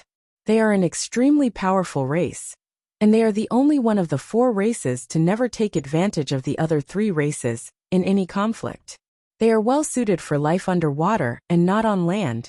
Thus, when the battle for land started, the clans of the sea never participated, thus making it even harder for people to learn of their existence.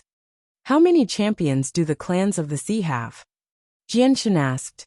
They're rather comparable in numbers compared to humanity. In terms of comprehensive strength, they could easily stand against humanity. Naturally, this is knowledge from long ago. I've no information on the current situation of the Sea clans. And I've little idea if they've become even stronger than humanity. In that war long ago, humanity lost far too many champions while the beings of the sea managed to maintain that golden age of theirs. AI. Newbies sighed. According the knowledge I inherited, Emotionyen, the winged tiger god, and Ergens once fought each other in a very intense battle. Their strength surpassed that of a saint emperor, and it nearly brought the world to ruin.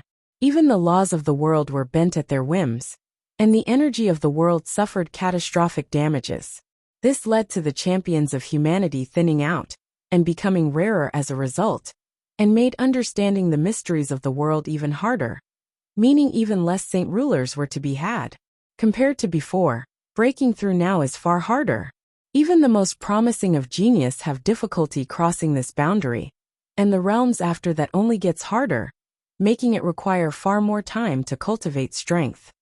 Jian Chen and Huang Tianba were already slack-jawed from all the information they were hearing. Everything that Newbies was telling them was on par with the Arabian Nights itself in information. Even though they had never heard of it before, they believed in it completely. But Newbies decided that this part here would be the stopping point. Waving his hand, he spoke. I shall say no more. Knowing about this has no good benefits.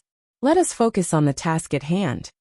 Afterwards, Jian Chen and Huang Tianba continued on their journey with plenty of information to digest and think about. After half a day's worth of travel, they finally managed to arrive at the place where Bai Hai was said to be. Upon arrival, Jian Chen felt a rather sudden sense of anxiety. It was unknown whether Bai Hai was still here or not. If he wasn't, finding a saint ruler that wanted to hide himself would be extremely difficult, especially on a continent as large as the Tianyuan continent. The three came to a stop in midair, so that Jian Chen could survey the thickets and trees down below. Senior Huang, the great Newbies, you two stay here. I'll go take a look myself. Huang Tianba gave a deep look at Jian Chen. From what emotions Jian Chen had going on, Huang Tianba could tell that there was some sort of secret between Jian Chen and Bai Hai, so he nodded his head. Very well. Brother Jian Chen, be careful. If he fights you, you must call out at once. Jian Chen nodded his head, and then left the two saint rulers in the air to fly down by himself. With his speed, it only took several moments for Jian Chen to traverse the remaining several kilometers to arrive at a hidden cave. It was so dark that practically nothing could be seen from the outside, but Jian Chen knew that this seemingly ordinary cave housed a saint ruler inside. The further he walked into the cave, the more conflicted Jian Chen felt. All of the worries he had in his mind began to compile, and he grew afraid that Bai Hai wasn't the person he was looking for. The world had many coincidental events after all. Jian Chen's eyes concentrated on the ground 10 meters ahead of him. Letting out a sigh, he tried to calm his nerves and make his way further into the cave. Not long after Jian Chen made a few steps into the cave, a series of footsteps could be heard from the other side. The footsteps drew closer and closer as a blue-robed elder came walking out from the darkness with his hands behind his back. It was Bai Hai. Jian Chen's footsteps came to a stop as he looked to the elder. The conflicting emotions in his mind refused to show on his face, however. But beneath his steel demeanor was a heart that refused to slow down in tempo. Bai Hai was without a doubt here. Emotionless, Bai Hai looked to Jian Chen with eyes that felt as if they could bore holes in Jian Chen. So you've managed to find your way here. Sita Qing told you of my location, I see. If I had known, I'd have changed my location earlier. I shouldn't have stayed here after all. His eyes flickered to the space above where Huang Tianba and Newbies were. They didn't bother hiding their aura, so Bai Hai was easily able to detect their presence. Jian Chen, even if I cannot fight the three of you, I can still run, even if you try to use a ruler armament. Are you willing to find out? Bai Hai spoke without at all giving Jian Chen time to respond. Knowing that Bai Hai was misunderstanding the situation, Jian Chen hastened to rectify it. Senior, please don't misunderstand. This junior came here today on matters unrelated to the battle a few days before. A flash of light gleamed across Bai Hai's eyes, but he continued to look at Jian Chen with that same emotionless look. Then why have you come? Thinking for a moment to clear his mind and thoughts, Jianchen spoke. Senior, this junior came here today for you. For me? Confusion flashed across Bai Hai's face. Indeed. Jianchen nodded. Senior, this junior has several items with me. Please take a good look. Jianchen took out a thin manual from his space ring and let it hover over to Bai Hai by the use of his mind power. Taking the manual, Bai Hai began to flip through it. No sooner did he flip open to the first page, did his expression change drastically. Shocked, his eyes flew to look at Jianchen. He said nothing, however, and continued to read the manual. Soon enough, the manual was completely thumbed through by Bai Hai, but the emotions that ran through Bai Hai's face became even more shocked with each page. Even his hands, which were holding the manual, was starting to tremble from his emotions. In no time at all, Bai Hai closed the manual shut to give Jianchen a terrifying glare. Where did you come across this battle skill? In this current moment, Bai Hai was hit with a tidal wave of emotions. For, in this manual given to him by Jianchen, it contained the battle skills of the Bai family. The very same ones he invented long ago, the miracle water of Bai. Seeing the drastic change that overcame Bai Hai's face, Jianchen was assured that he had found the right person. 30 years ago in Minghua City, one of the cities belonging to the Carl Empire of the three great empires, there was once a great family called the Bai family. Would Senior happen to know of this family? Boom!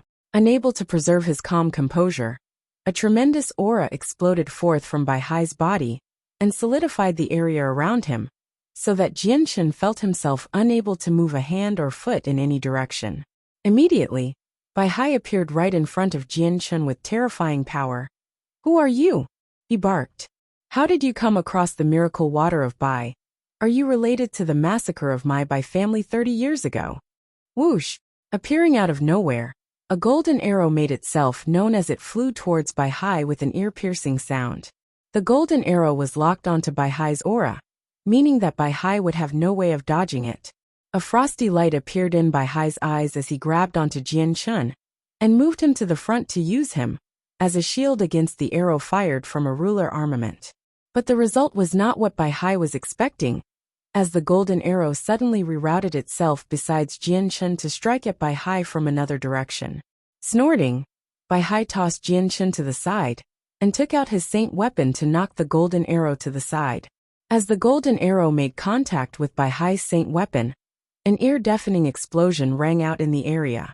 The energy backlash flooded the area and distorted the space itself to an extent where several pitch-dark cracks began to manifest before disappearing just as quickly as it appeared.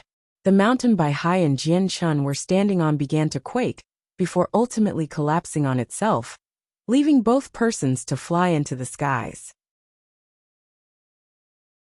At the same time, Huang Tianba came into view with the cylinder bow in hand and the golden-robed newbies by his side just 20 meters away. Both of them were glaring heavily at Bai Hai, and their auras were beginning to grow in amount to try and lock Bai Hai into place. Senior Huang, newbies, stay your hand. Jianchen commanded at the two to try and de-escalate the situation.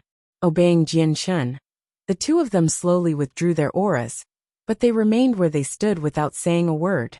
Bai Hai's eyes looked to the two men behind Jianchen with the utmost of concentration. He was equal in strength to one of them, but he had no ruler armament.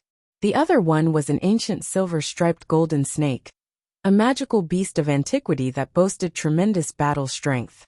It could fight a sixth heavenly layer saint ruler, making it an enemy to not fight if possible. Both men brought him a considerable amount of pressure, and if the two of them were to truly fight him, Bai Hai's only option was to try to escape. Glaring at the two for a moment, Bai Hai turned his eyes back to Jianchen. Who are you? Out with it! He growled. By now, Jianchen was completely sure that Bai Hai was who he thought he was. Senior, he started with a quaking voice. May you be the patriarch of the Bai family? Indeed, the Bai family of the Minghua city of the Carl Empire. That is the family this one founded. Bai Hai stated emotionlessly. Straight away, Jianchen's body fell to his knees in midair to kneel and speak. This junior of the Bai family pays his respects to the patriarch.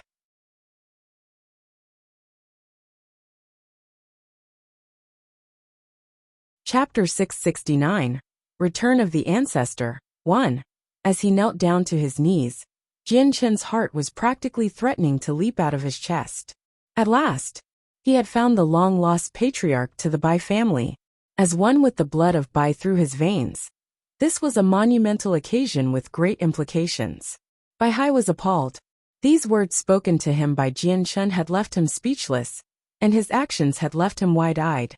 For the longest of times, Bai Hai stared at Jian Chen with an askew glance, but not a single word was said.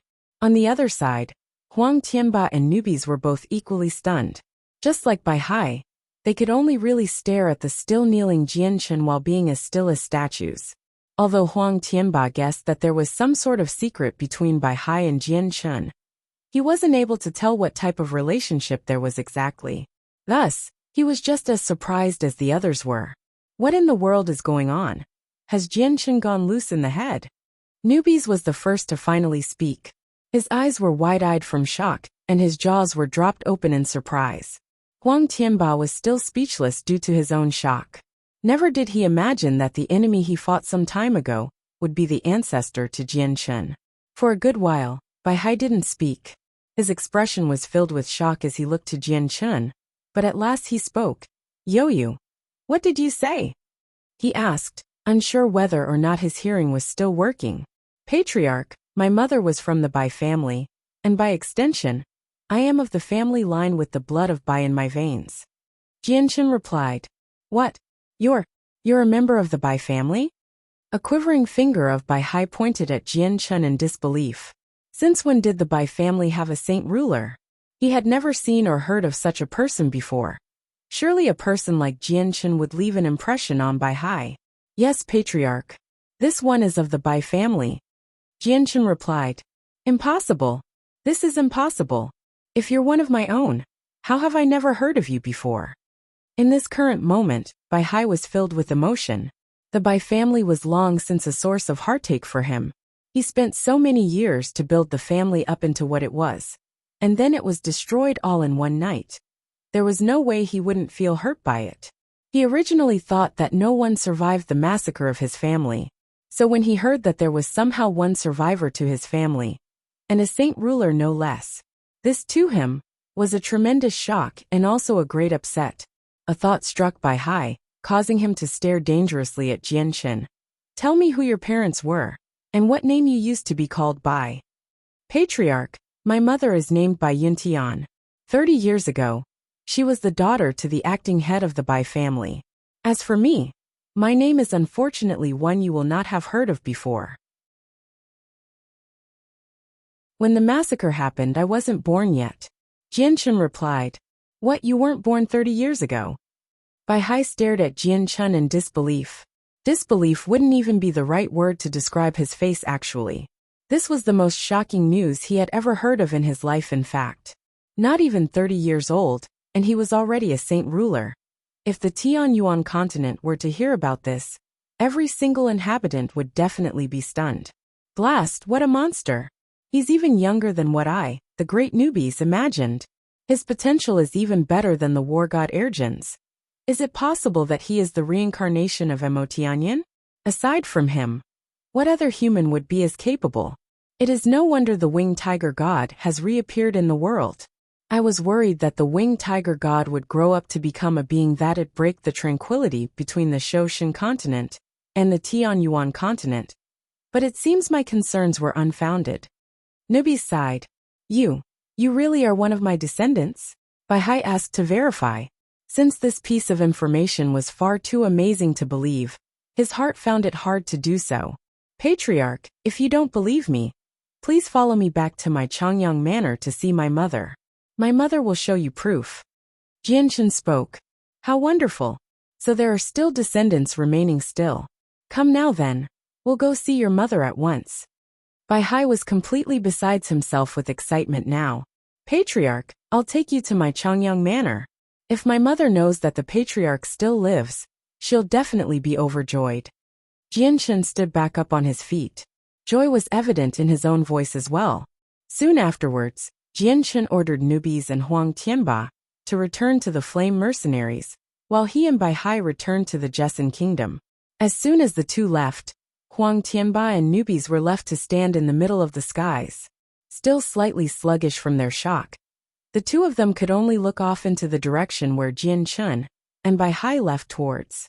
For a while neither of the two spoke. Ai, how unexpected that this would be the outcome. Bai Hai was the patriarch of Jian Chun? It's really a freakish outcome. After an extended period of silence, Huang Tianba finally let out a sigh. The first time we met, we were enemies with him. Jian Chun was even injured by this man before. I, the great newbies, had never thought that there would be such a secret between the two. You humans have many strange monstrosities on this world. Newbies exclaimed. Jian Chun's status isn't just limited to being the fourth master of the Changyang Manor. It seems if he's also a descendant of the Bai. I've never heard of them before due to the distance between us. But they must be a strong one. Huang Tianba spoke. From what the two were saying, I, the great newbies, could hear that the Bai family was massacred.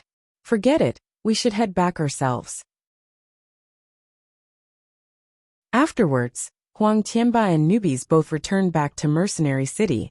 Both Jian Chun and Huang Tianba were flying towards Changyang Manor with as much speed as they could muster. Perhaps it was because of the fact that he knew that there were still descendants of the Bai family that Bai Hai was excited. But his speed was extremely fast. It surpassed what Jian Chun was capable of even if he was forced to use the illusionary flash to travel as fast as he could. Allow me to carry you there. You just need to point the direction.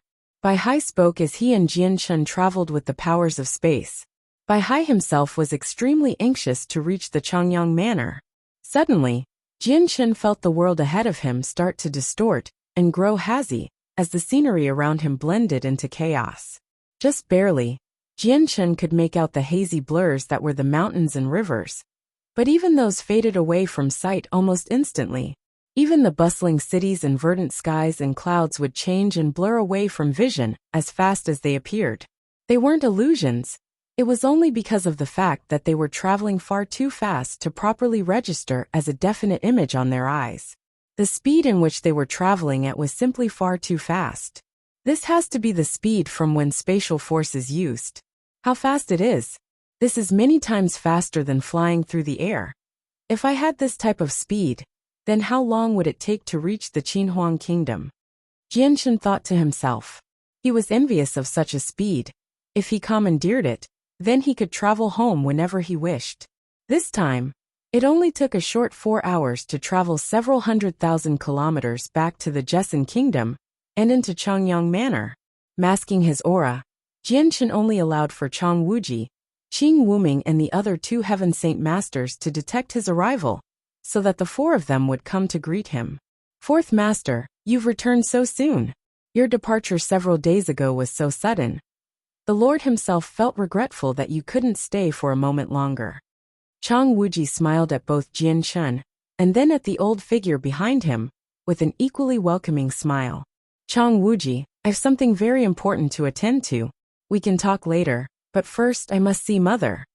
Jian Chun spoke briefly to him before walking with Bai Hai towards the flower garden where his mother was. Because of his presence around the manor, he could sense that his mother was currently talking with his other aunts.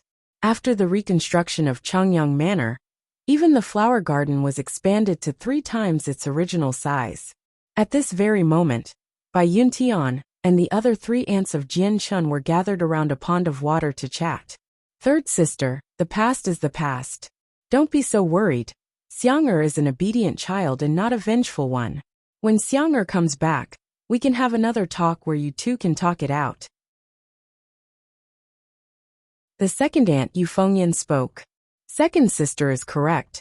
Us 4 sisters have lived together for over 20 years already. We shouldn't squabble over such trivial matters like this. Third sister, when Xiang'er comes back, you should apologize to him. The 3 of us can help you afterwards. I'm sure that the situation will become a lot easier afterwards. Fourth sister, what do you think? The eldest sister, Ling Long, spoke before prompting Bai Yuntian to speak. Bai Yuntian smiled and nodded her head to look at both Yu Fengyan and Ling Long. Then looking to Bai Yushuang, she spoke with a gentle voice. Eldest sister and second sister are correct. Xiang'er might be someone of extreme importance, But he is still my child, and his nature has never changed since then. When he comes back, I'll have a talk with Xiang'er and see that some plans can be made. It won't be long until then. Soon, these small matters will be quickly forgotten about. Bai Yuxuang's face was streaked with tears as she looked up to Bai Yuntian pitifully. Then please, fourth sister, please allow Xiang'er and I to have a talk. I've done him wrong in the past. I must apologize to him. As an aunt, I've failed in my duty to him. In the future, I will do my best to make up for this. News that Jian Chun was a saint ruler was no secret to the higher echelons of the Changyang manor. Once news of that reached the ears of Bai Yuxuang, became so frightened that her spirit was terror-struck as well. In her heart, she began to feel apologetic for what she had done to Jian Chun in the past. And with time, she began to try to find a day and opportunity to talk with the other three sisters, to see if she could perhaps apologize to him. Mother, I've returned. Just at that moment, the sound of Jian Chun came calling from a distance away.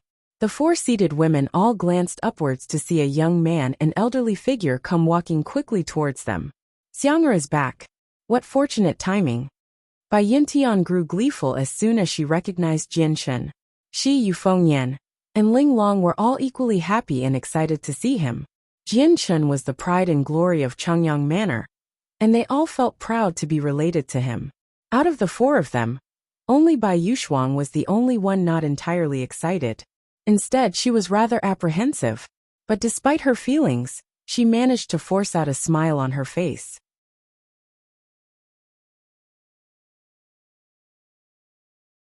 Chapter 670. Return of the Ancestor 2. Mother, aunties, you all were here as well, it seems.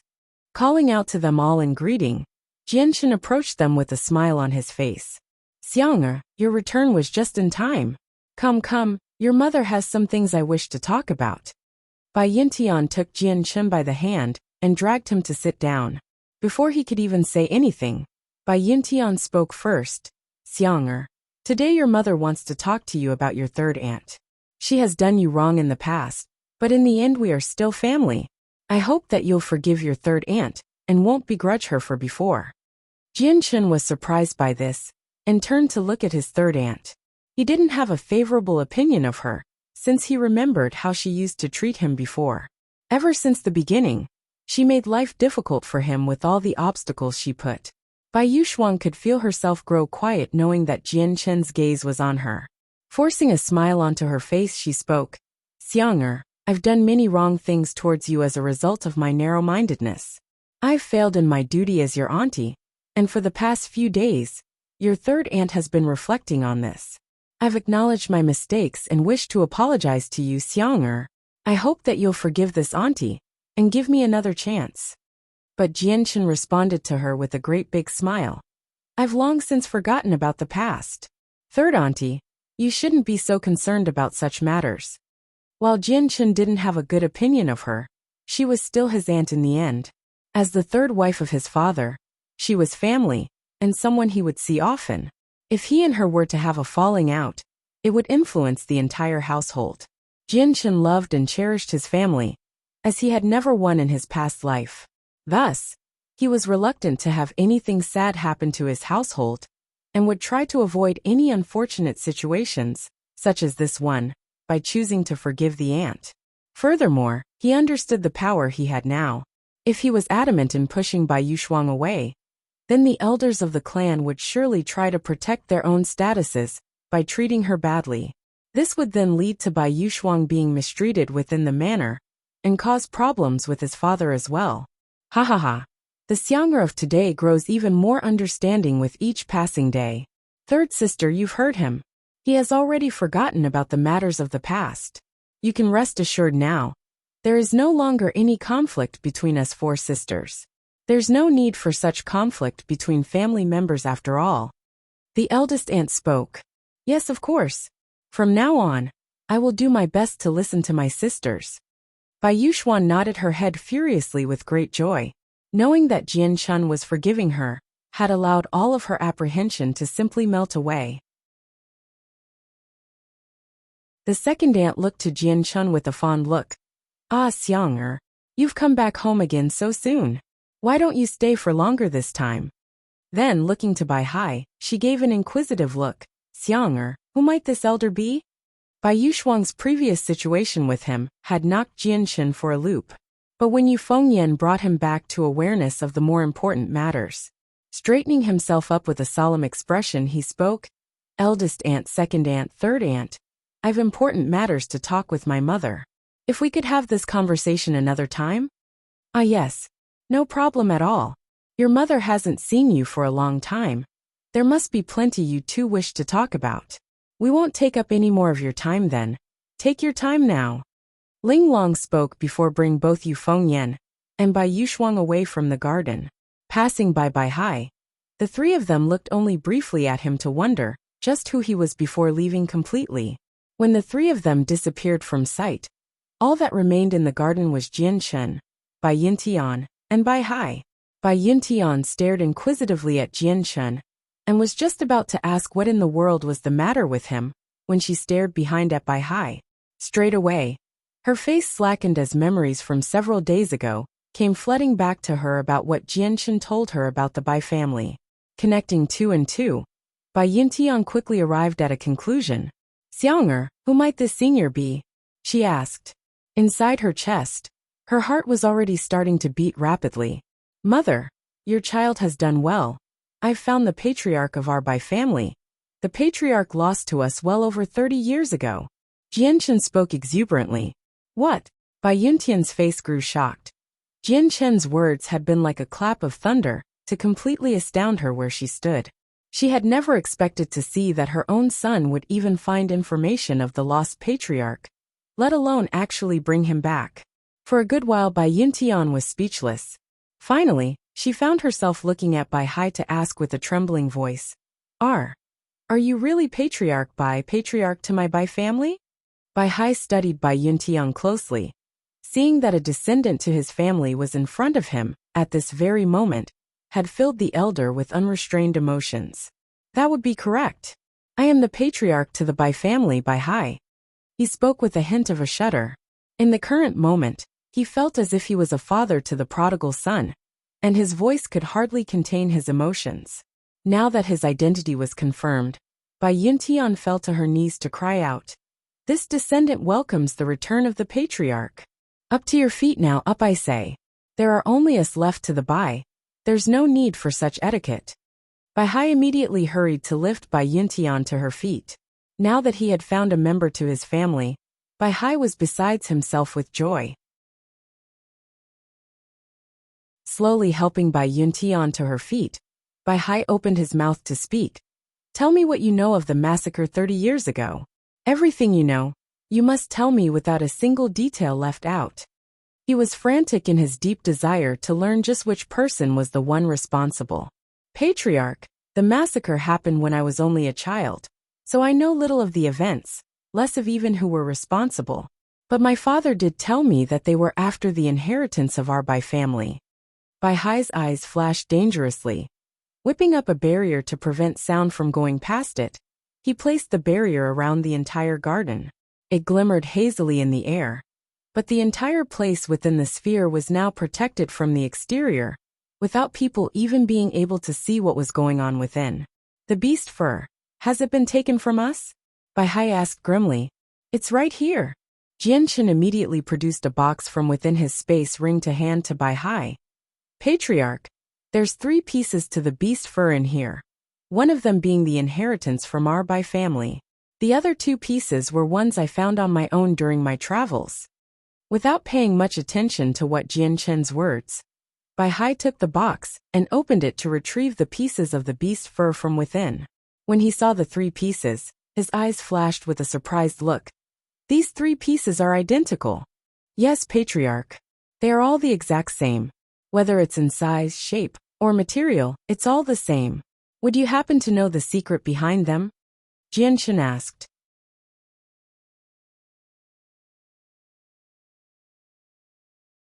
Chapter 671. Secrets of the White Beast Fur. Bai Hai's hands grasped tightly at the 3 beast furs in his hand. For a while he was deep in thought. These beast furs are of unordinary origins. I once found a piece of it in a secret location many years ago. It was with the assistance of this beast fur that I was able to make the breakthrough from a heaven saint master to a saint ruler. The beast furs have that powerful of an ability. It can truly help make the breakthrough into the mighty saint ruler realm. Jianshan couldn't help but gasp as he asked to verify the words Bai Hai said. Sighing, Bai Hai replied, "It sounds rather incredulous at first mention, but they truly have that ability." Patriarch, then how would one be able to use this piece of fur to make that breakthrough? Jianshan was somewhat urgent as he asked this question. He knew that it was imperative he knew the piece of information. With it, he'd be able to make the breakthrough to understanding the mysteries of the world, to become a saint ruler. But the patriarch shook his head with a regretful look. "I don't even know what had happened at the time when I had the beast furs. At one point, it began to release a divinely aura, before the mysteries of the world began to evolve around me. I took this chance to absorb its knowledge and comprehend it for myself to become a saint ruler." Jianshan felt shocked by this information and could only stare incredulously at Bai Hai. In his mind, he knew that this seemingly ordinary piece of beast fur was actually capable of releasing an energy able to assist a person to make the breakthrough to become a saint ruler. Pausing for a brief moment, Bai Hai began to continue his speech. "But even while I was able to become a saint ruler because of the beast fur, I wasn't ever able to find out what conditions made it possible. Even after countless of experiments and research to find its secrets, they all ended up in failure.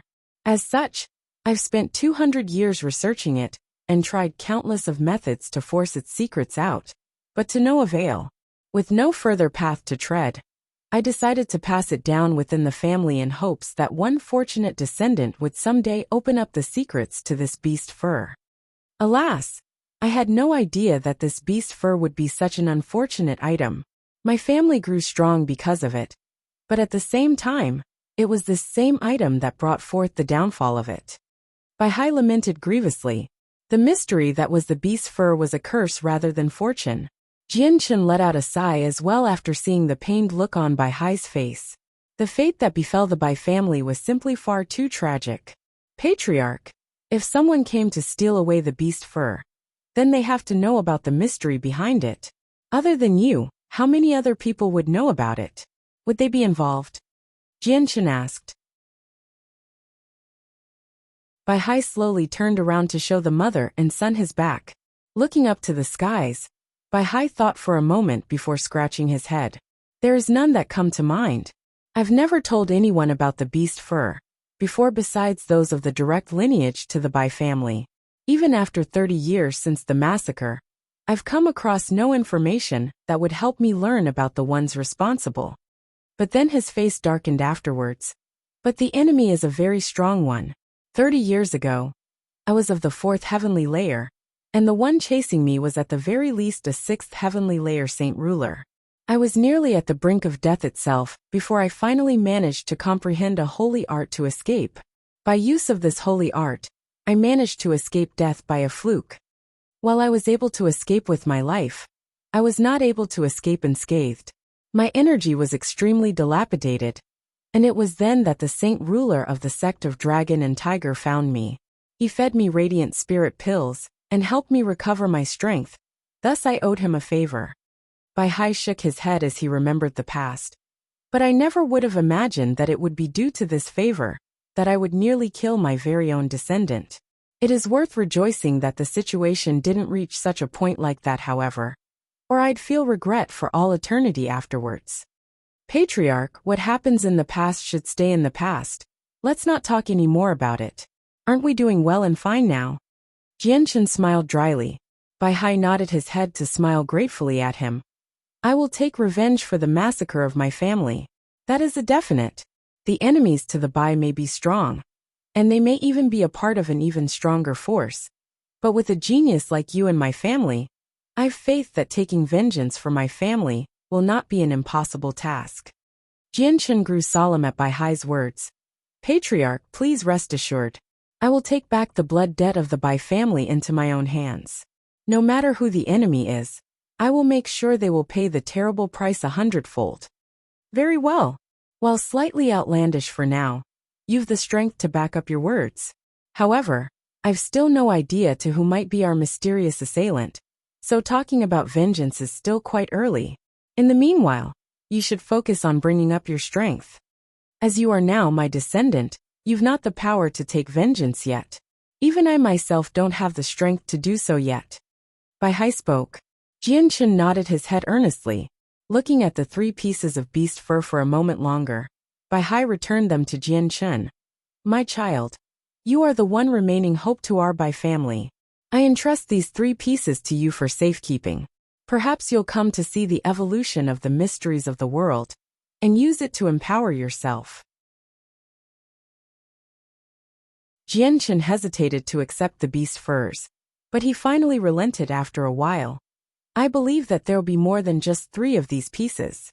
I wonder what grand secret these pieces of fur are hiding. It can't simply just be a tool for evolving the mysteries of the world. Your guess would be correct. Ever since I saw these 3 pieces of fur, I came to the same conclusion myself. But I still cannot conjecture much else from that. So let us leave the discussion there.